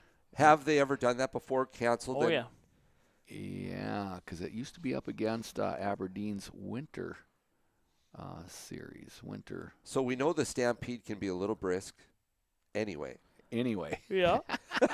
October 6th. Add 14 days to that. Yeah. I think they did it a few years ago, if I remember right. Well, like I say, with the forecast at hand, Yep. you and I have been in these rooms. I'm a no-brainer. Speaking of this, Jordan, this is happening in 2 Jamestown. weeks. So, At Jamestown Speedway, they have 2 replica Camaros of Jack McDonald's car and Bob Simmers. and Bob Simmers. Love it. I know Love it. I know it. They've done a great job at them, too. They are accurate. I am in the market. I would man. Yeah. God, would I love to have one of those. See, I didn't realize our connection is even more than I thought. I did not realize your Camaro was yellow, Yeah. as is mine. So, and yours was a 78. That was a 78. 78 in the Yep. picture. Right. Type LT. Yeah. Tube grill. Okay, yeah. Well, nonetheless, they're both yellow and they're both 78. So That actually had the Keystone Raiders. Raiders. I actually had Raiders on mine, not the classics. The Raiders, the same as yours. I mentioned back in high school. Craigers in our first You interview. did. I knew And what you meant. When you saw the picture, I'm sure it was like, those aren't Keystone Classics or Craigers. They're Raiders. The Raiders. Yeah. No, I did know that, and I bet I'm the only one that knew that. Brandon's like, "What are you talking about?" No, Wheels you got on it. You Camaros. guys did. So yeah. But at any rate, yeah, no, the Jack and the Bob Camaros are cool. Oh. They're cool. Yeah. Fear of the rear moment of the week? I gotta give my fear of the rear to the Hagen mamas for McKinsey taking care of that family while Travis does what he does. And whatever's going on at Mike's house, he has found youth and longevity. And Yeah, Mike's sounding good. he I said like it. something dirty in his Victory Lane speech that I did not like at all. Retired junk. You know, like, dude, you're going too fast You for that. are. Oh, he said something about himself. Yes. Yeah. I mean, they are in a sweet spot. Yeah. Travis and him, just what a great place to be. Pretty awesome. Yeah. I cannot. Oh, yeah, they are just hitting it right. You next. I got to go with my buddy Tim. Yeah. He feared the rear Yeah, over there. yeah. He took a car, a hobby stock, went and played with the mixture of all the other cars and showed some pretty good racecraft and some pretty good maturity behind the wheel Yeah. and figured out a way by him. He and got a took the- crown jewel, and Yep. he's not always able to race all summer long for obvious reasons. So that was pretty cool. Trevor had a run going, it looked like. So good representation by Trevor didn't fear the rear. Trevor Yeah, was the rear. Was the rear, yeah. but he was there nonetheless, and there was some contingent from here that was there. So Yeah. the fact that Tim was able to bring home a hammer was cool. So Yeah. I like it. My fear of the rear. I'm going to go with late models in Williston.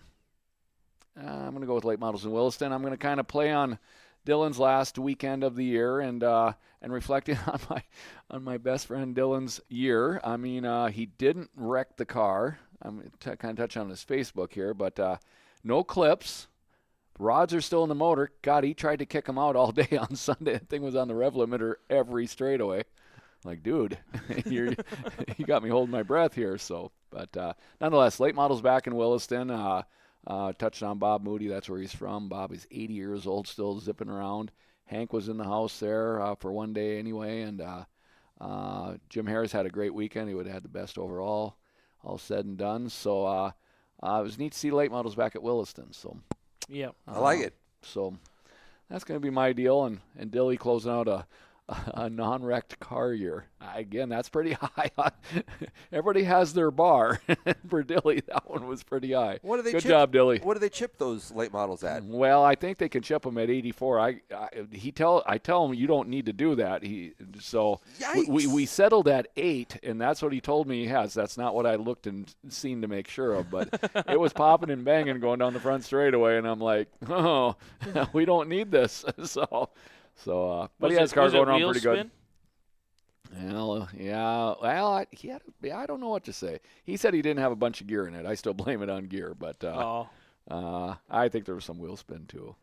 He got a little frustrated. So cubic inches, what size are we talking about? 362 is what they call it at, and there's a couple of different ways. Unlike our IMCA classes, you can get there a couple of different ways. You can do it with a 400 bore type block with a 327 crank. I'm just hitting on rough edges here. Or you can stay with a 350 type bore block and put a little bit of stroke in it. Not like a 383, but halfway between a 350 and a 383. It's called a 3 9/16 stroke crank. And you keep the bore down around a 20 over to get that 362. Both operations are there. Dylan's is just an old fashioned kind of like our IMCA stuff. He's a 3/480 stroke deal, and he was 20 over. So his is actually kind of little. His is probably only about a 352. But he's got a dart block, and we got room to grow if and when it's necessary. So they're just a 362 inch. There's no stock crank. There's no cranks matching the block stuff. It's just 362, and it's no. They do have a Wissota aluminum head on there, a spec head they call it, but it's a big head.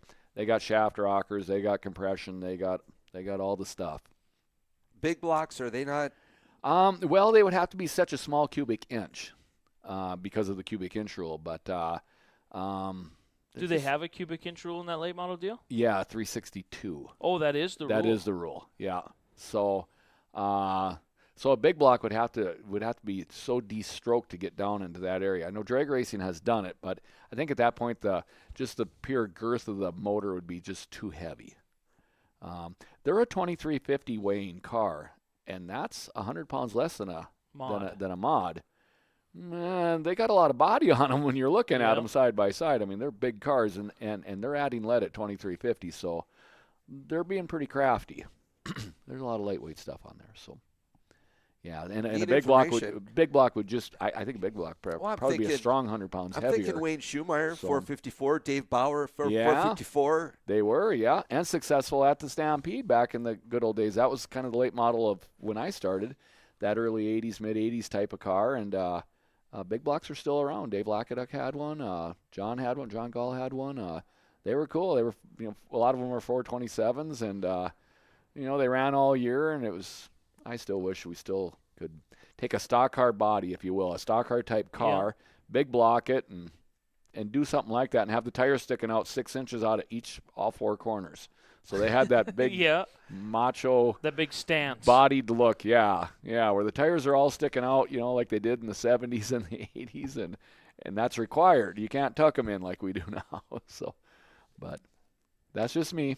Miles Tomlinson did the non-wing deal. Why don't we create the retro deal? Retro deal, yeah.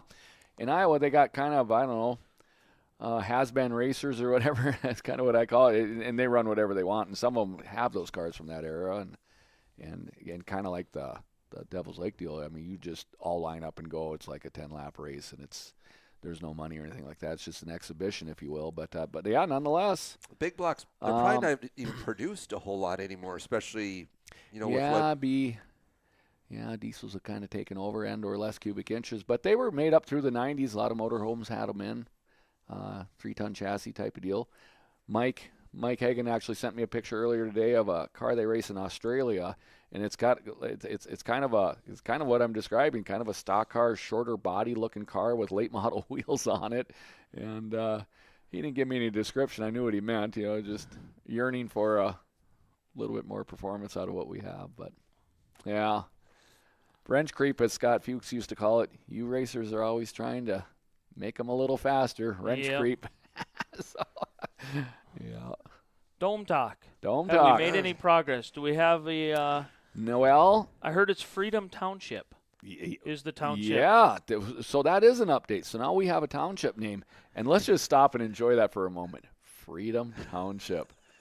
Freedom to do whatever. You're going to the Marketplace Dome. Where is it? It's in the Freedom Township. Oh boy, this is just lightning rods everywhere here. I love it. But we also heard some discouraging news though, that the Freedom Township maybe turned down a future housing development out there because they didn't want the extra people and traffic. Well, so we're gonna have to have a have a hurdle. Yeah. Well, and I've been sharing all along here this old township deal here because I know this stuff has to light off. This but is from our designer. Our design. Oh, I didn't get that. She says, just so you know, I've heard the dome talk, so I know the scale of plans for this venue and what it needs to host. So, okay. So, I mean, well, I've went on record that they're busy bringing in the crops, so time is on her side. She's had a little minor surgery that's set in her design plans, but she's all in. She's all in. Well, okay. Of course, she's going to have a place there. So right. Right. Nick gets choice, and she's second. Yep. So makes sense to me. I like it. I mean, Steven's like, I just got her on the farm, guys. Well, this is just a summer home, or when winter or weekends, or when you're not busy up there, you come down here. Yeah, it's not that far. Stevens drove it many times. So we're gonna have to sweeten the pot with the township. We're gonna have to come up with something, like a. This is good. This is a good point to talk. A good talking point because that's what it's going to require. So. Like Dairy Queen on the premises and free Dairy Queen for the township board members. My experience with these things, and you board member guys will know what I mean.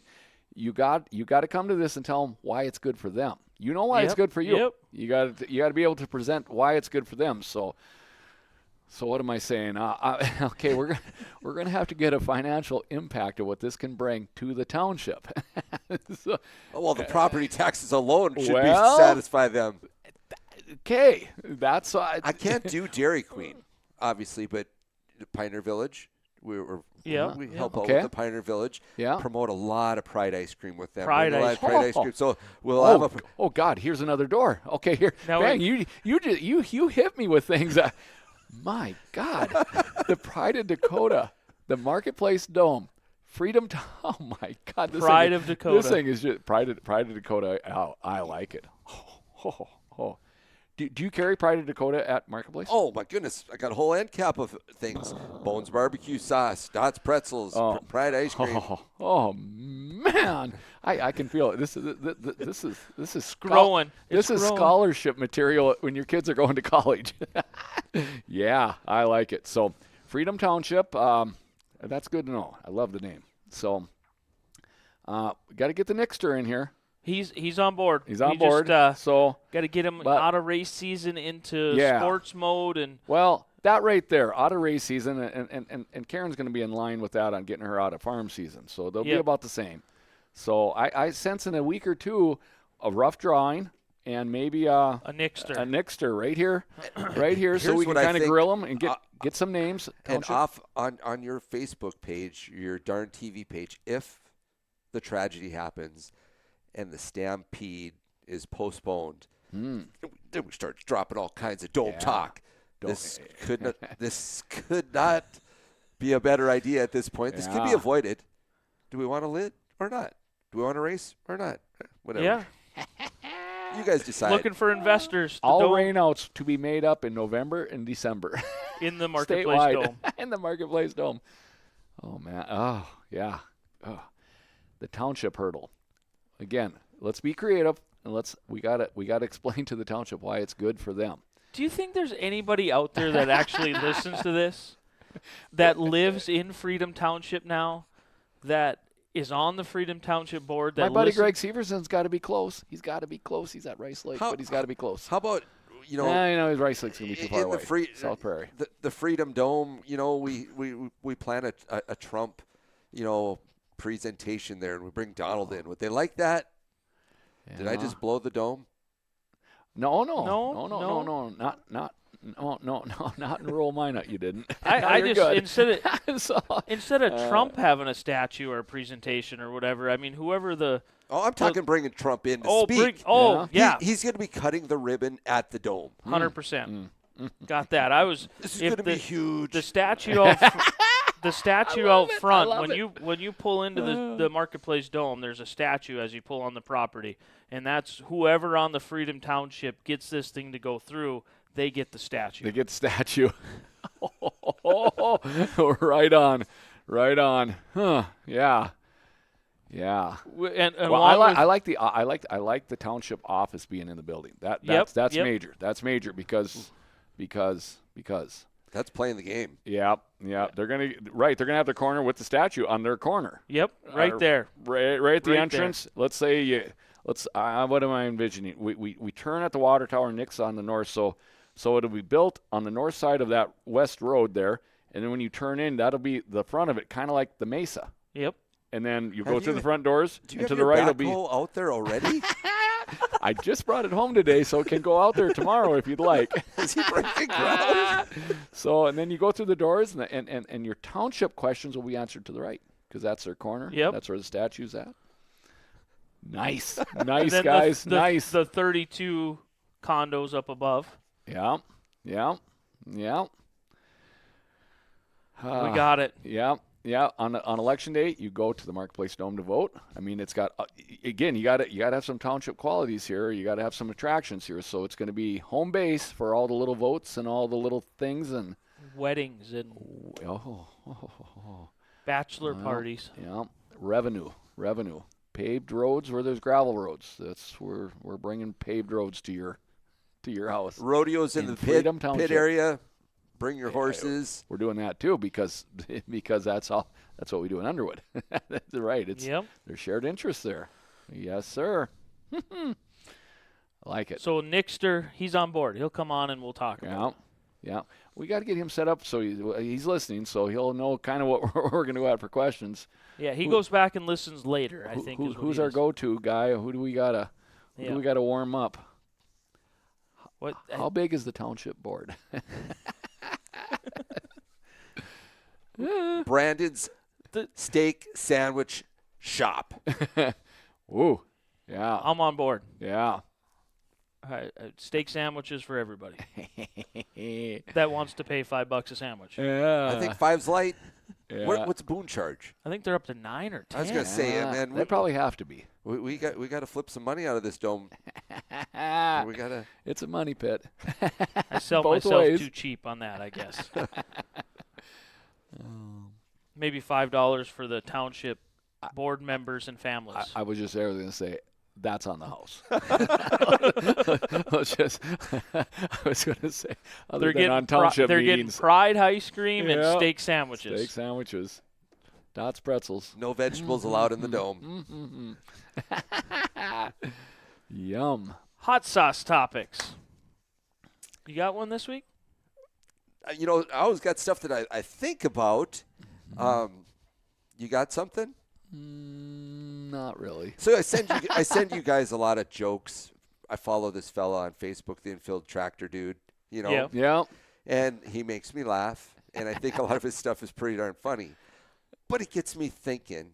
The infield tractor tire. He's got a pretty undefeated track record, right? So I'm thinking back to Estevan and Carruthers. He's cruising around in the mod, gets a little loose in 4, goes down. They have little infield tractor tires. Car goes over. Do you remember that earlier in the season? Yep. Yeah. They got semi-tires buried is what they have. And then the tractor tire in the late model race that we just watched, a Doppler, he goes in there. I think he's 3rd or 4th. He hits that thing, and that tire flips him around like a little rag doll. It hits my camera. Mm-hmm. Again, you lose to the tractor tire. I'm just wondering, man, that dude can cause some serious damage. Do we need him? Could you chalk the inside of the track, penalize them if they're running down in there? Because those boys, they fight tough. Mm-hmm. Those tractor tires. Wow. Well, again, a fun subject, and I'll be first to light into this. We don't have tractor tires in Underwood. We did. Mike, you're listening. This is Mike's deal. He loaded them up and took them out. He goes, those wreck race cars, and we're not going to have them. So So, but obviously all tracks can't do that. What Estevan has done there, I think, is a happy medium. You can get over them. Although I got stuck on one and ended up bending a drive shaft, but that's once in umpteen years. That's okay. But when you nick them with your left front tire, it destroys the spindle, the drag link, the tie rods, probably everything on the right side too. I mean, they got a lot of traction. They're made out of rubber, so your rubber and their rubber is glue. I despise them for all the reasons you say. Now, some tracks are able to push them around while they do track prep, and I get the convenience of that. But I like what Nodak has done with highway dividers. I like highway dividers. I like them too. We buried tires at Underwood because they were free. Everybody had them, and we bolted them together and put them in the ground. And I thought that was okay. I don't like the weeds growing on them, but we're working on that. So, and I think that's okay for our venue. But I like highway dividers. Jamestown has them. Minot's got them now. They got them where it's important, and that's in the corner set. You can still get equipment in and out on the corner exits 2 and 4. You can still get in and out of there. And I think they just put one tire in the middle there, in between. Yeah, I think the cone's on it or whatever. Right. One isn't bad. Usually where they bite you at is going in because you're getting squeezed down by the car on the outside of you, possibly or whatever. So, but and the other thing I like about highway dividers is that they're the same every week. You move a tractor tire 5 feet, you've changed the complete complexity of the corner. From what it was the last time you raced on it. So I like Estevans. Mm-hmm. What I like about Estevans, they look nice. They look nice, and you paint them white, and there's gaps in between them. So you can land in between them when you have to. When you have to go, you're heading that way, you can jump between them. The only complaint I have with with Underwood sometimes is they cause some unnecessary cautions because a car will get hung up. Got high centered on it. Yeah. We weren't anticipating that. Right. So, and with that said, maybe we need to keep the dirt lower, or higher, or whatever the case is. So. But they serve the same purpose, but it's just without wrecking the car. Yeah. I think that's your point. Is that sometimes to lose that Doppler car, I thought was a crime.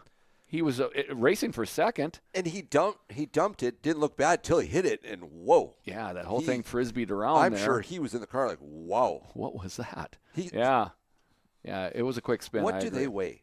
A lot. Tractor tire? Yeah. A lot. Yeah. More than that race car. Yeah. I'm thinking they're 1,000 pounds. Oh, maybe not more than the race car, but they're equal. I bet they're close to. You can't, you can nudge up to one with your pickup. You might move it, but you ain't moving it easily. It's a wrecker in low gear, shoving on it. It's something heavy that takes to push them around, at least the ones I've been around. So, the wider ones. Have you ever tattooed one yourself? Oh, yeah. I got one last year in Williston. I was able to finish. I was towed out a mile. Thought it was just the spindle. And by the time I think I cleaned everything up, it was ball joints and everything else. It's tough on stuff. It was my center link. I didn't know it. Dylan caught it when he tore through stuff. But and what damage was incurred on the tractor tire? Yeah, nothing. Isn't it amazing? They're a mosquito pit.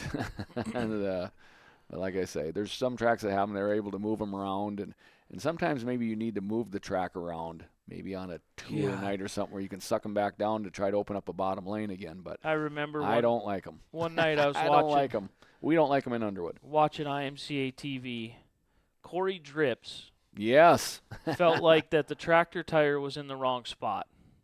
And he pulled his IMCA modified up to it, and he started to push that tractor tire to where he thought it should be. And it was a smaller one, and he shoved her in. Yep. Got it the hell out of the damn way. I don't know if he got black flagged that night or kicked off or anything. I don't even remember. I think there was a reprimanding. I don't know. But that really did speak volumes of what most drivers think. Right. And if I remember right, I think it was in Vinton. And what I do remember and now about he's the it was promoter there. Well, you work hard enough, you get the job. So then that's cool. But what's really frustrating with them is when they're put out on the track where it looks like track on both sides of them. Sometimes they get put out that far. Actually, Devil's Lake has that. Holy cow! When you're coming at that thing as a driver, you see track. Now there's a tire there. Yep. It's not like it's laying in the grass, marking the grass edge. They're trying to make the corner different. Well, holy smokes. You got two cars on the outside, you want to squeeze you down. You the last guy against that tire. And now, you about want to jump around the other side of it, which you can't, and they're a mess. Highway dividers, your friend. I guess we know how Jordan feels about these things. I was like, maybe it's not that big a like deal. Watering hard-packed tracks. It sucks, so. But, yeah. Oh, it's a big topic. I know Nodak was a big topic when they switched did their reshaping and redoing last year, and they basically tried to remove them tractor tires. Mm-hmm. Did the concrete barriers, Mm-hmm. the guardrail in turn 1. Yeah. They tried to eliminate them tractor tires as much as possible. And State Fair goes through different things. They require different stuff. I get it. We back in my days or whatever, we had the inner guardrail, and it was a lot of work. I mean, Yep. Greg and his brothers and all that always took care of it. But I mean, once a car gets tangled up in it, once that guardrail gets bent, you can't bend it back. It's tough. So I really like those highway dividers. I think they do what you want, and they're easy to keep the weeds down on, and they're presentable. Estevan's done a great job of keeping their tires freshly painted. Got gaps in them so you can jump between them when things aren't going right. But yeah, those big Uke tires laid on their side. And then the little ones that are sometimes out in the middle of the track. If they're small enough, you catch them and then you move them out 3 feet. You change the whole corner. Change the whole shape of it. Yeah. I mean, the way you enter it, the way you attack the corner is now different. And it shouldn't be different once it starts. Well, I have one, courtesy of Travis Hagen, the Dark Horse. Really? Huh. His is board ran racetracks. Some of the drama it entails of things not going right and trying to get people to step up and run them. Yeah. How do you find the right people to do it? The importance of finding a person to do it. I am a prime example. I felt like it was my turn, my family's turn to step up and help racing 9 years ago now. And we put in our time, our 8 years. Well, Williston, there's a big fear right now in Williston of what's going to happen over there. Well, and Travis had posted that back in 2021 there that they were having board meetings and couldn't get enough to vote accordingly. So he's not wrong. Boy, my thing is, I don't know where you start here. Do they have a presidency that's open? Yes. I believe, as far as I know, I don't know how their terms work. I know how the Nodak Speedway board and how the terms work at Nodak Speedway. I don't know how the terms work over in Williston. But as far as I know, that presidency thing is every year. I think it turns over. It's like it seems to be an every year deal. Kind of like the previous Nodak procedures. Right. All 4 positions annually and a couple of board. Yeah. In the past, it had been like 3 board members remained, and the other 3 got revoted in. So there was some past stability. I'll use the word stability. Yep. Just so that in case everything was brand new, there was some people that could explain how things were being done. Just try to make the transition smooth. A couple of things that come to mind when we get into this discussion is that right here in western North Dakota is the last of club-run racetracks. We take it for granted. We don't know it any other way. But almost all racetracks are run by a promoter. And the promoter has to make the fan happy, the racer happy. He's got to make the right track. He's got to start at the right time and have the right priced hot dogs because everything is on him. Okay, that's what a promoter is. When you get a race club, you have 7 to 9 people that have an opinion on things that may not be the same as yours. Doesn't mean it's wrong. It means it's not yours. So then you start getting into split voting and who's in charge of this, and well, I was last week, but I'm not this week, and nobody is this week, so now I have to do it because I was last week, and I don't want to do it, and all those things that come with that. So I don't know what to say. Obviously, Williston had a lot of newer people on this year. We touched on some things that just weren't going right for them for no lack of effort. They were all putting effort in. So I don't know what you do with that. I don't know. It's easy to criticize, as I've said before. It's easy to criticize until this is on your shoulders. Hold on. And then you have to make it work. Let me pump the brakes on this a little bit. I think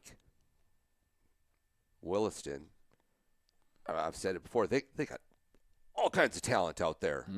They know they know what they're doing with their cars. They know what they're doing on the racetrack. They know what they're doing. They just got to get together and work on it together. Maybe some of these guys that. And that's part of the frustration out there. It seems like there are some groups divided. Wouldn't it be a shame if all that talent that's out there didn't have a place to race? Right. Yeah. That's the fear. That's the real fear. That was the real right? fear. I was just going to say, Travis had posted that earlier today, and it was from 2021. I mean, I think they went to the 4th time before they got something cooking. And when it doesn't happen, it doesn't happen in the spring. And for all the reasons you just posted, that would be a crime to lose that racetrack. That is real racing out there.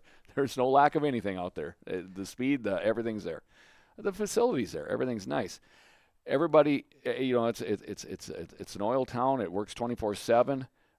You're involved. Yep. So I mean, it's really hard to really cut out the requirement to run a track out of that schedule that you're living, I think. Holy cow! I mean, the town as a whole is got way more jobs than workers, like everybody. But even worse there. So the ones that are there are working, and now you want them to run a racetrack. I mean, that's a tough deal. But one of the things, the divides over there amongst groups, and the absolute negativity that comes from some of the groups, it drives people away from wanting to do it. I try to live my life in the most positive manner I can, because being negative just ain't no fun. I think you do. Well, I think I we try all do. to. I mean, especially if you've been there, done that. Yep. Yeah. And I mean, you understand that when it didn't go right, that nobody wanted that. It just happened. The years that I spent over here running Nodak, there were some people that drug me through the mud, just like anybody else that runs a racetrack. Yeah. And it was hard for Jenny. Myself, I had thick enough skin, it didn't bug me. No. But for Jenny and the kids to hear some of the things that were being said, very true. It took a toll on them.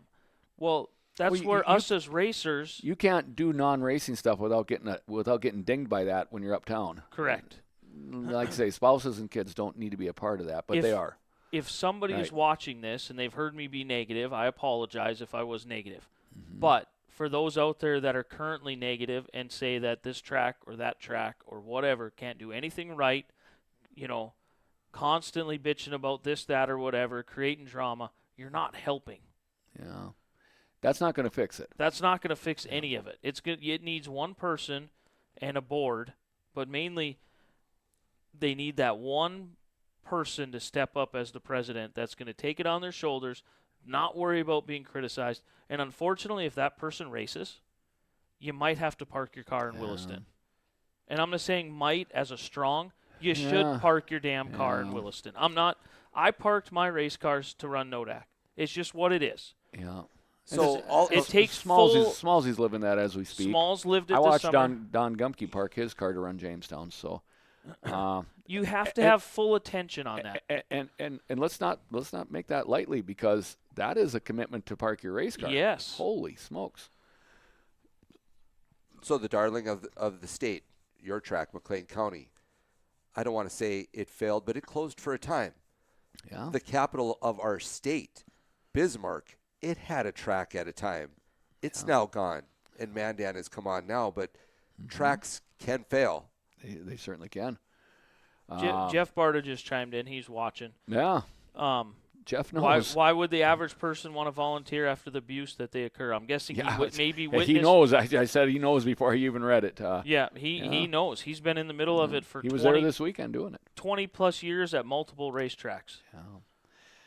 I mean, and that's a great question. I will say this here. When you have a good board, and you and I, every once in a while, we can have the conversation. We'll say, it's just us. Okay, here's what we're really thinking.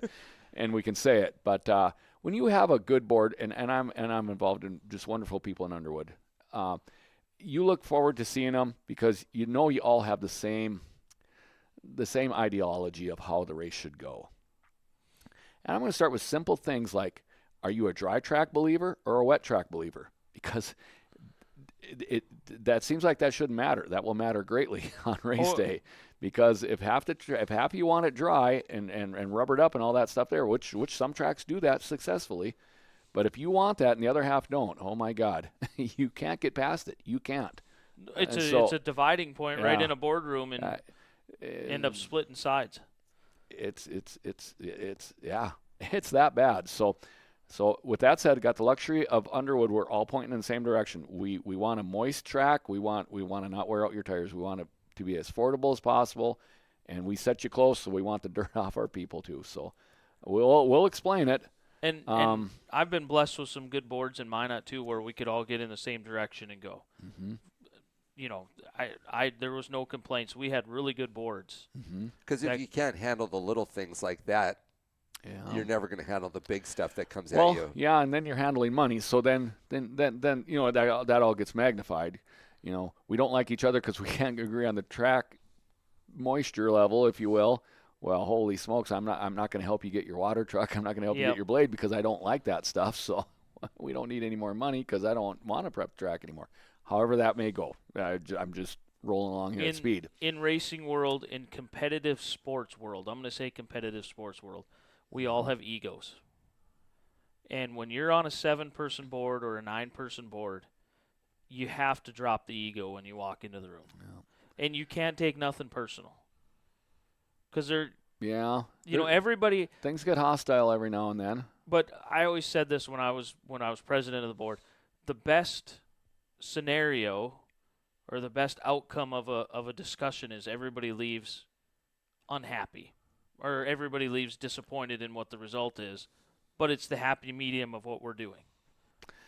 And the key to much of that is understanding that you got the right to voice your opinion. And then you got the right to vote on it. Yep. And if it didn't go right, and I'm going to use John's words, and if that didn't get it done, then maybe I got to think about it a little harder. Either I didn't explain it right and clear enough, or maybe I'm just thinking of something that just isn't grounded in real. And that's fair. Yeah. I mean, that's fair. I mean, and it's humbling. You have to be humble in this. and thick. And you don't know how many times me as president, not having a vote, the board decides to do something, and I am completely 100% not on board with it. Mm-hmm. But when we leave that meeting, I have to take a mental break and go, okay, here's what we're doing. All in. That's what they decided they wanted to do. As difficult as it is. It's all in. As long as you got the chance to explain it in your best words and understanding, that we're going to take a $10,000 bath, and I don't want to do it, but you voted it we are, so I'm going to go in and I'm going to present us all in. accordingly. You just described something that boards are, and that's the president that doesn't vote unless it's a tie. Correct. That alone, not only are you the face of racing, but you don't have any say unless it's close, which means you almost never vote. I think I voted once or twice. You almost never vote. So you are the face of the decision, and you didn't get to have any part in the decision. And you don't get to choose the people who voted. No. Us selfish race car drivers do that. So, well, and Travis's concerns are real. He's been in there. He's had his brother, and he's had Mike in there. Like you say, there's division over there. I don't know what the clear answer is. I do know that race clubs are unique to Western North Dakota and Estevan. They're nowhere else. And I'm telling you right now, for those out there, I've heard it 100 times. Well, let's just go promoter. It's time to go promoter. Mm-hmm. Just so everybody knows, when that promoter comes in, a.k.a. Brandon Beater, using me, I'm not putting my name in that hat. Right. I come in there, I'm trying to make the racer happy, the fan happy. And money. At the end of the day, my pocketbook wins. Yeah. Well, because you got to pay for yourself now, too. I have to pay for myself. I have to pay you guys, and I have to keep you happy to come back. My pocketbook wins. Mm-hmm. And when decisions are made by a promoter, they're not always the best. They're rarely popular. Right. Because we're not in this for cutesies. We're in this for profit. No longer does it become, we didn't make any money tonight, but we made money last week. No, it becomes we make money every night. We figure out a way to do it. Why didn't you race last night? It didn't rain. Well, because I thought it was going to rain. Yeah. Good point. The Stampede, if that was a promoter. It is a promoter. It is a promoter. That's why I don't think they're racing. I was going to say. It's Tim Baldwin. Yeah. Tim and Allison Baldwin. Yeah. It's a husband-wife that promote that deal. I mean, I think the weather's going to back up their decision, but let's use the Stampede. This is a great – okay, I'm going to guess he's got $60,000, $70,000 worth of payout on this thing. If not more. If not more. Oh, yeah, let's just say $70,000 because we've had those shows in Underwood, so it's probably $100,000. So So his best friend is weather and heat. And the three of us know the forecast well. And it got none of that. So as a board, Tim, I think we should race because, well, you and I have race cars. Yeah, we have race cars, and we have a good chance of winning. Yeah. So we're voting to race. We're going Craig's racing. sponsoring us. He wants to see us race. Yep. Oh, boy. Oh, boy. Well, how much money do we have in the checking account? Well, we got $23,000. And we're going into a $60,000 paycheck or payday. What's the gate going to bring? Yeah. Nice weather when the wife and kids come with 40,000. Races are going to bring 40,000, allowing me to make 10 or 20, which ain't much when I have to spread it across 12 months and put my kids through school. So yeah, promoting decisions are real. Is the promoter the answer? Well, again, the promoter is always going to look out for the house, where clubs can look out for the sport. How about that? As in, We get criticized, but see, I heard the criticism that I was running the Nodak Speedway too much as a business to make money. Like, I made decisions to try to create more money in the bank account for Nodak, and did the class rotation. You've explained that with class rotation. I was just going to go there. I made all them decisions, or we made all them decisions. To protect the checkbook. To protect the checkbook, to a point where we had an amount of money in the checkbook that we haven't seen in Nodak, probably ever. Yeah. We didn't have any in the 90s. But so we got it to that spent point, and then there was criticism. Well, why does Nodak need all that money? You guys should spend it. You need to spend it on this. You need to raise the purse. You need to do this. You need to do this. We got it there. When that becomes promoter, and the promoter figures out a way to do all this and put that money in his bank account, you ain't going to tell him he's doing it wrong. Right. Yeah, good point. If you're still with us, that's exactly the perfect explanation. Yeah. So Brandon Beater, if Brandon Beater was the promoter of Nodak the last 8 years, and he had $150,000 in the bank account of profit, there ain't nobody coming to tell me I'm doing something wrong. No. But if you are a promoter, most people aren't going to know what's going on with the finances Correct. either. Right. Correct. Right. That's another thing. Everything closes up. Yeah. No transparency. None. Right. But there doesn't have to be. Yeah, right. It's we're capitalism. Now we're selling. Yeah.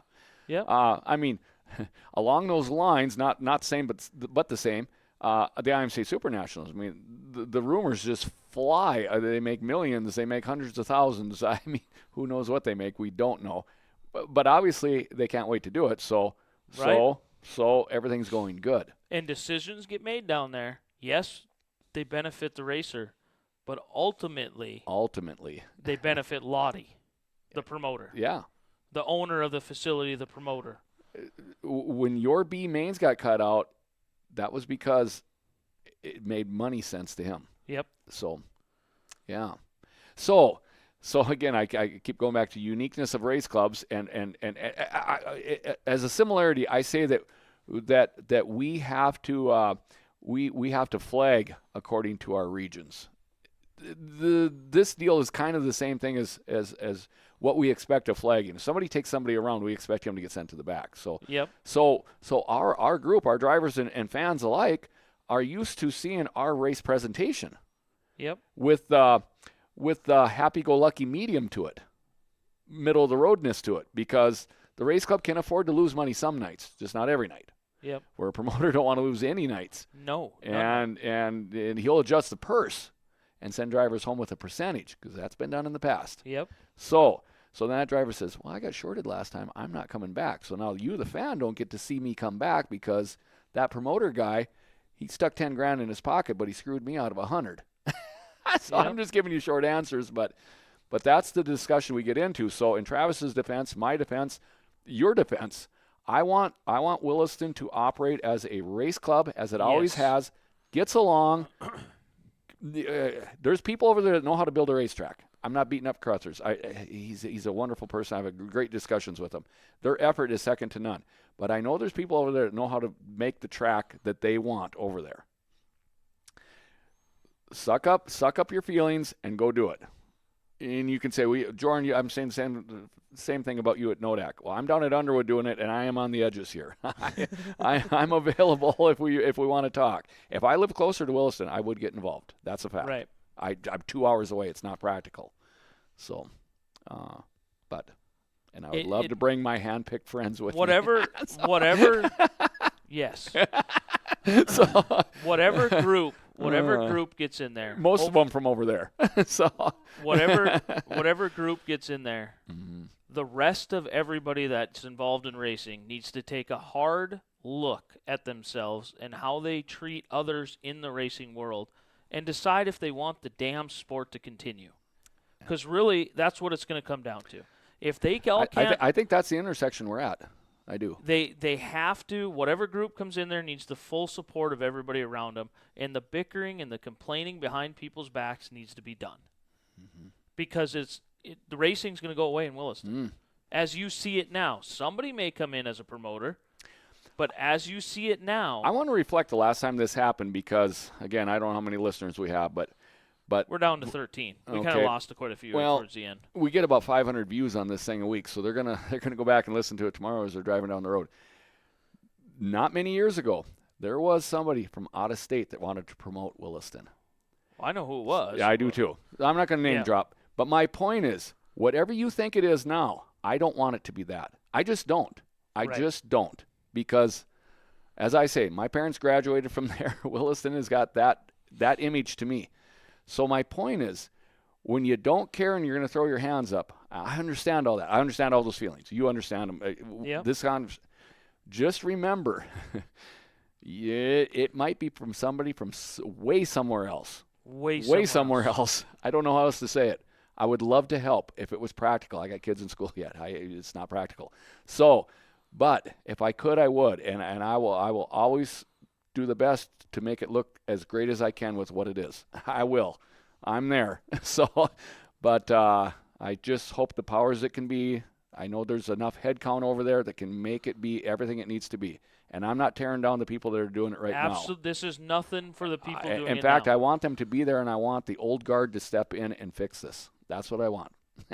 So I keep beating around the bush. That's what I want. I know you guys know how to do it. I know you guys know how to do it.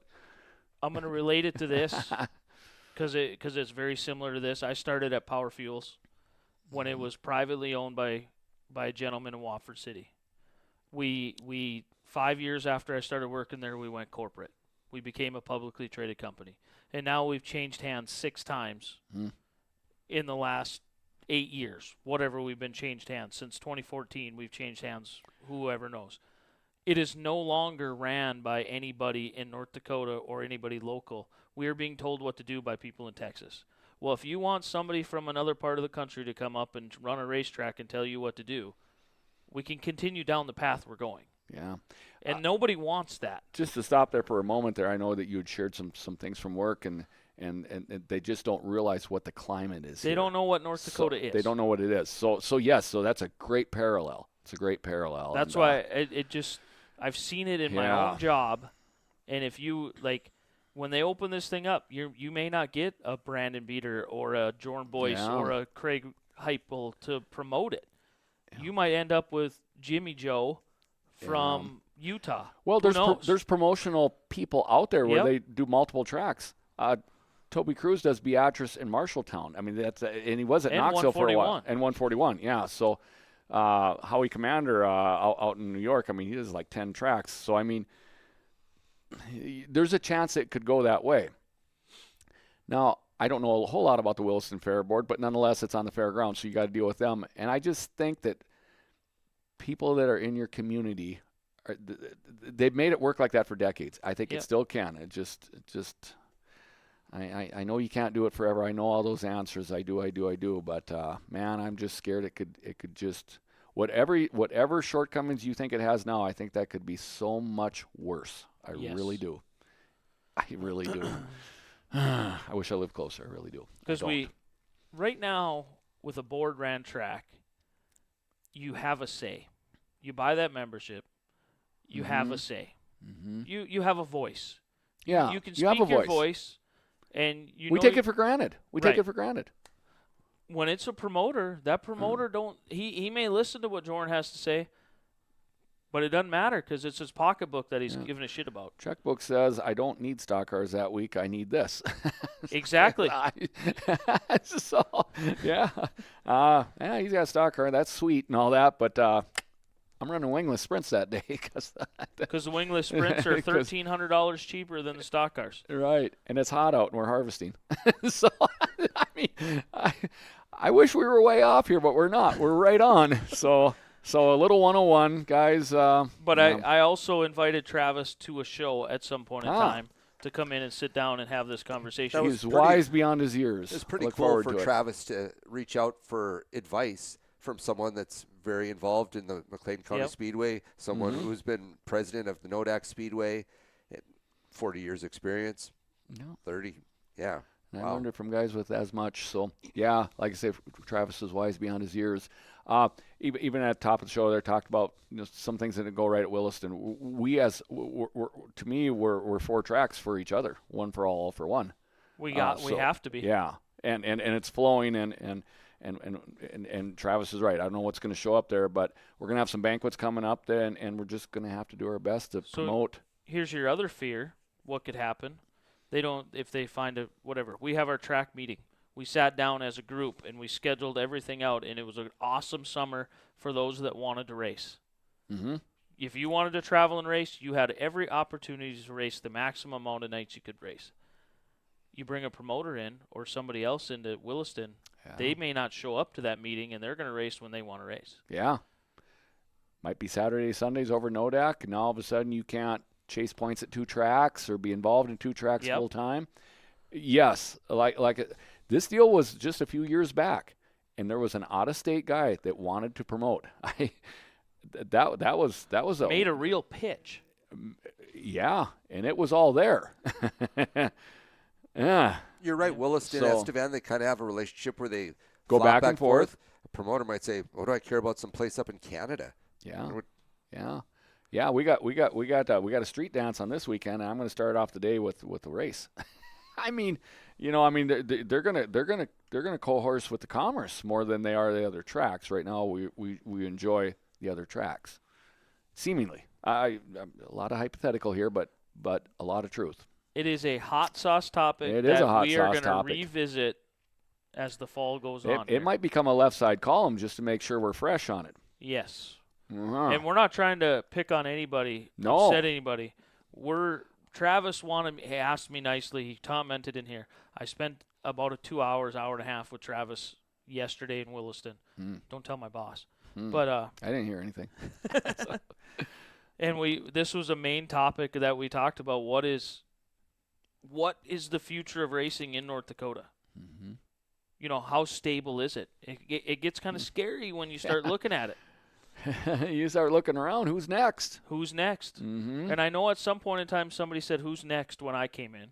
Mm-hmm. And then I always said, "Who's next?" And we looked at Smalls. But who's next after Smalls? Who's next? There's no, right.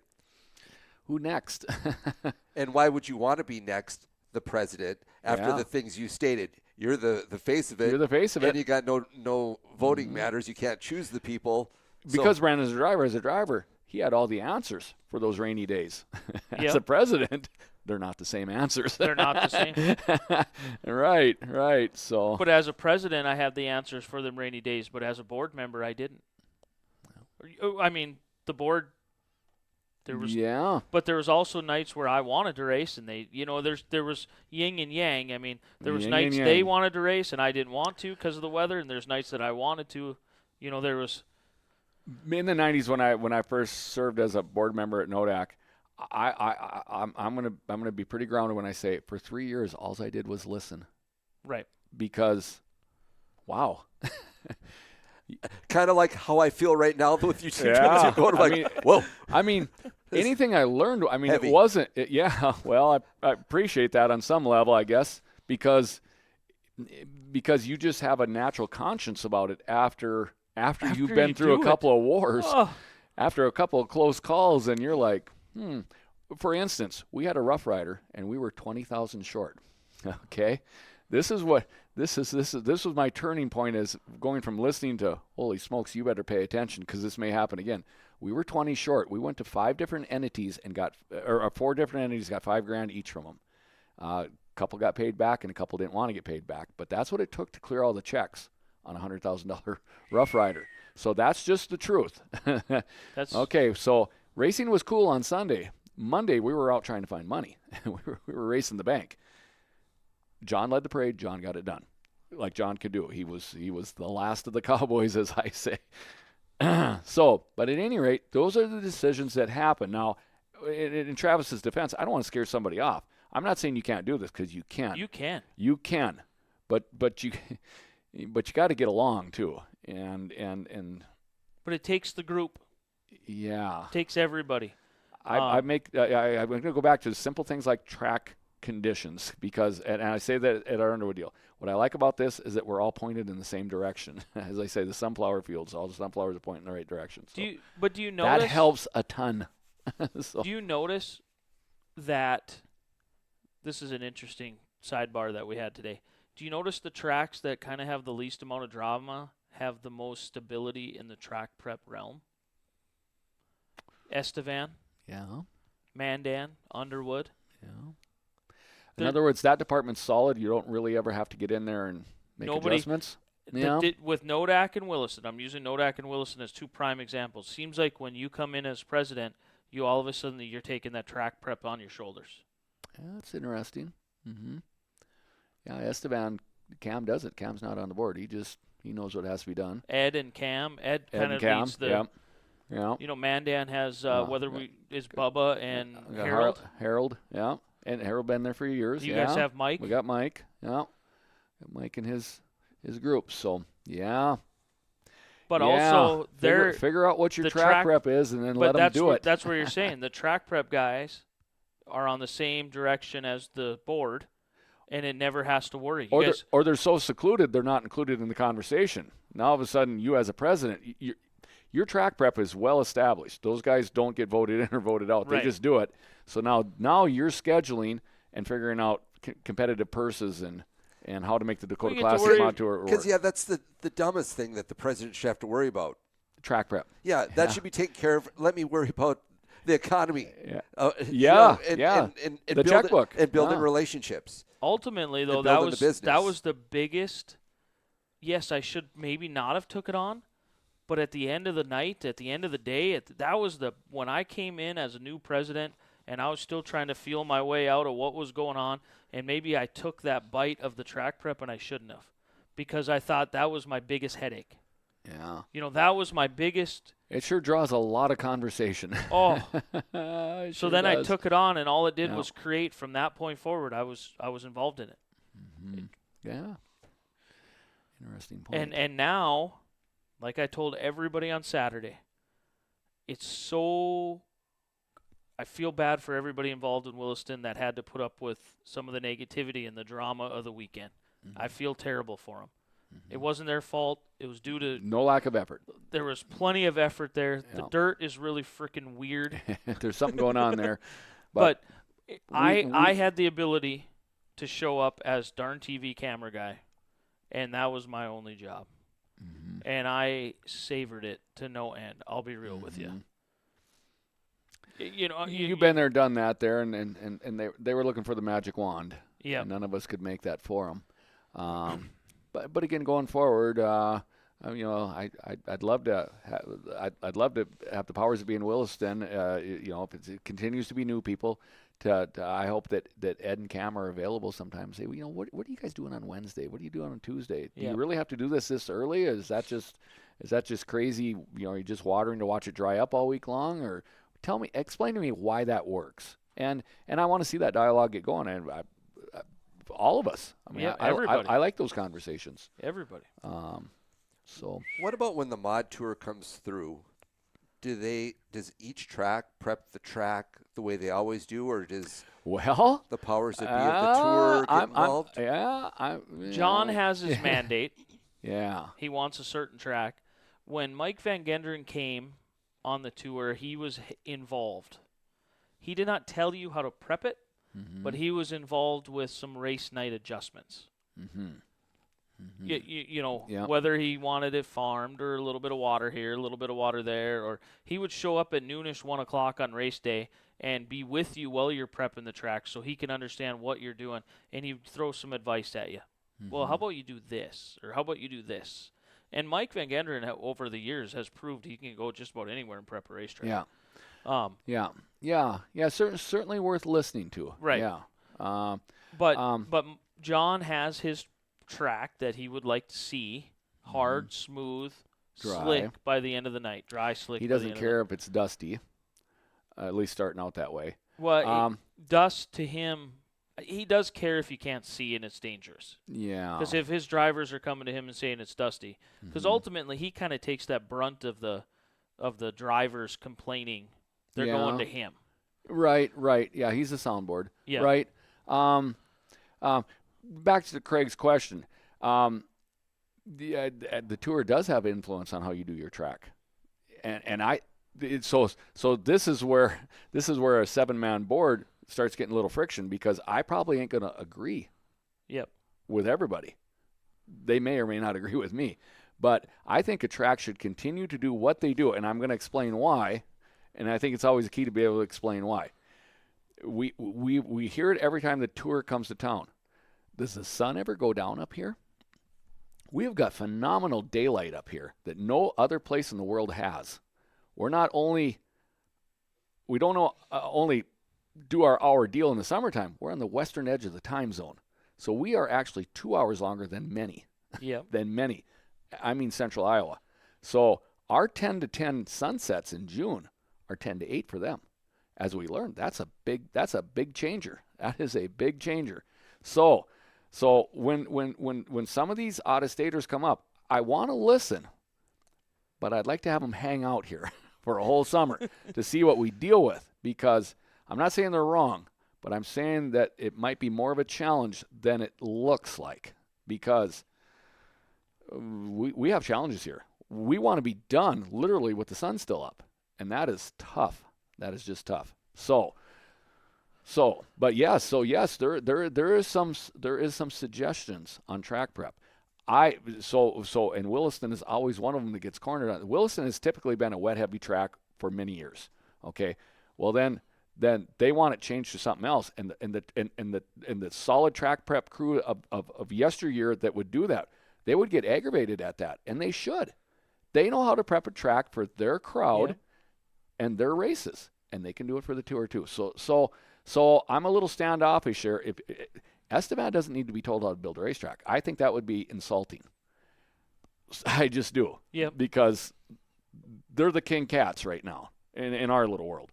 So, and the tour seemed to be a great event there, but and maybe they made some adjustments in that direction, maybe they didn't. But so yeah. So at any rate, this whole thing, these are decisions that wear you out. They start on Monday and they don't stop till Sunday night, and then they start over again Monday. So it's a 4-hour dirt weekly in the wintertime. Just on that. It is. Well, just to be clear on how the discussion goes and the realism of being able to make the change that's being suggested, whatever that may be. A guy like Craig, who shows up every Sunday night, he knows it's a board ran track. He knows Nodak Speedway's board ran. Mm-hmm. He doesn't understand how the board gets in place, though. He doesn't understand the election meeting. He knows when the banquet is, but you've never stepped foot in an election meeting. Yeah. Have you? No. He's never been groomed to want to. Right. Correct. Correct. So, and I mean that a little bit comedic, a little bit of comedy there. But I mean, there was a saying, be careful going to these elections. You might become the president. So, and that was kind of cute in the '90s when there was a ton of friends that wanted to do this too. But it's a real deal. You're judged on it all the time. But it can be done. And it can be quite rewarding, as I shared, when you got the right people around you, and you just knocked off a 3-day Motor Magic weekend and knocked it out of the park. I mean, you're sitting down having delivered pizza, and it's a good feeling. Yeah, and it really is. You put $20,000 in the bank, and nobody died, and nobody went to the hospital type of deal, and there's reward in that. There is. Yep. Mm-hmm. and you could be a new guy because you were. Nobody went in colder than you did. You went in as cold as anybody can go because the past wasn't there. You had to make it up. So, again, I've given you kudos, and I'm giving it to you again. It's wore you out, and I get it. But so Craig? Well, Brandon, you do have a gift of leadership. You really do, because you can, I don't know, you just can meld in with many different groups of people. I mean, you're president, you can be up with the echelon, and you'll get down and dirty with others, and you fit well. And he can do media. Yeah. Media. You can do media. Have a good face for radio. You continue, voice. You continue to you continue to impress me on your knowledge of mechanics and setups of race cars. You just blow my mind with how deep you are. And I'm out of touch. I've been out of this game for. I've known Brandon for a long time, and I will say that being involved as the NODAC president has formed your character. And you're not cocky. And I mean it in a good way. You can't be. You can't be. You'll get squished. And that's what I think you guys are saying. It's going to take someone that's humble, but you can be bold too when you need to be. It's a weird character. The biggest thing is you have to protect yourself. I mean, not necessarily protect yourself financially. You got to protect your sanity. You have to be strong and aggressive in what you want in certain times to protect your sanity. Because there's sometimes where decisions get made and you just have to say, whoa, I'm the one that's going to take the brunt of this. I got to sell this. Exactly. I got to sell it. Let's go over this again. I don't care if this is M&S Concessions. Steak sandwiches are on the menu at 24. Yeah. Well, you got to go to them and get that lined up. I guess, yeah. So. Well, I like it, Travis. That is a great hot sauce topic, because at the end of the day, if these boards don't exist, the track is done. I mean, we've hit on it a few times, and we hit on it almost too nonchalantly. It is truly the death of the track if these election days do not happen. Yeah. And our 15 viewers we have right now Yeah. isn't a very big audience, but hopefully the hundreds that watch there might be 2 or 3 in there that are ready for the Spread challenge. the word. Yeah. Like I say, certainly if you can get in there with somebody that you have lived life with, as a good friend or something, would help a ton. Maybe mechanical, keep the water truck running, keep the blade working. Yeah, I know NODAC Speedway elections are October 22nd. The day after the banquet. Yep. I don't know when Williston's is, but they're getting ready to start talking about it, I can tell. Yep. I don't know when their banquet is either. It's usually the second week in November. Right. The week before the IMCA one. Oh, yeah. Area. Yep. Middle week of deer season. Okay, well, let's close this out. Yeah. Okay. It's been a long.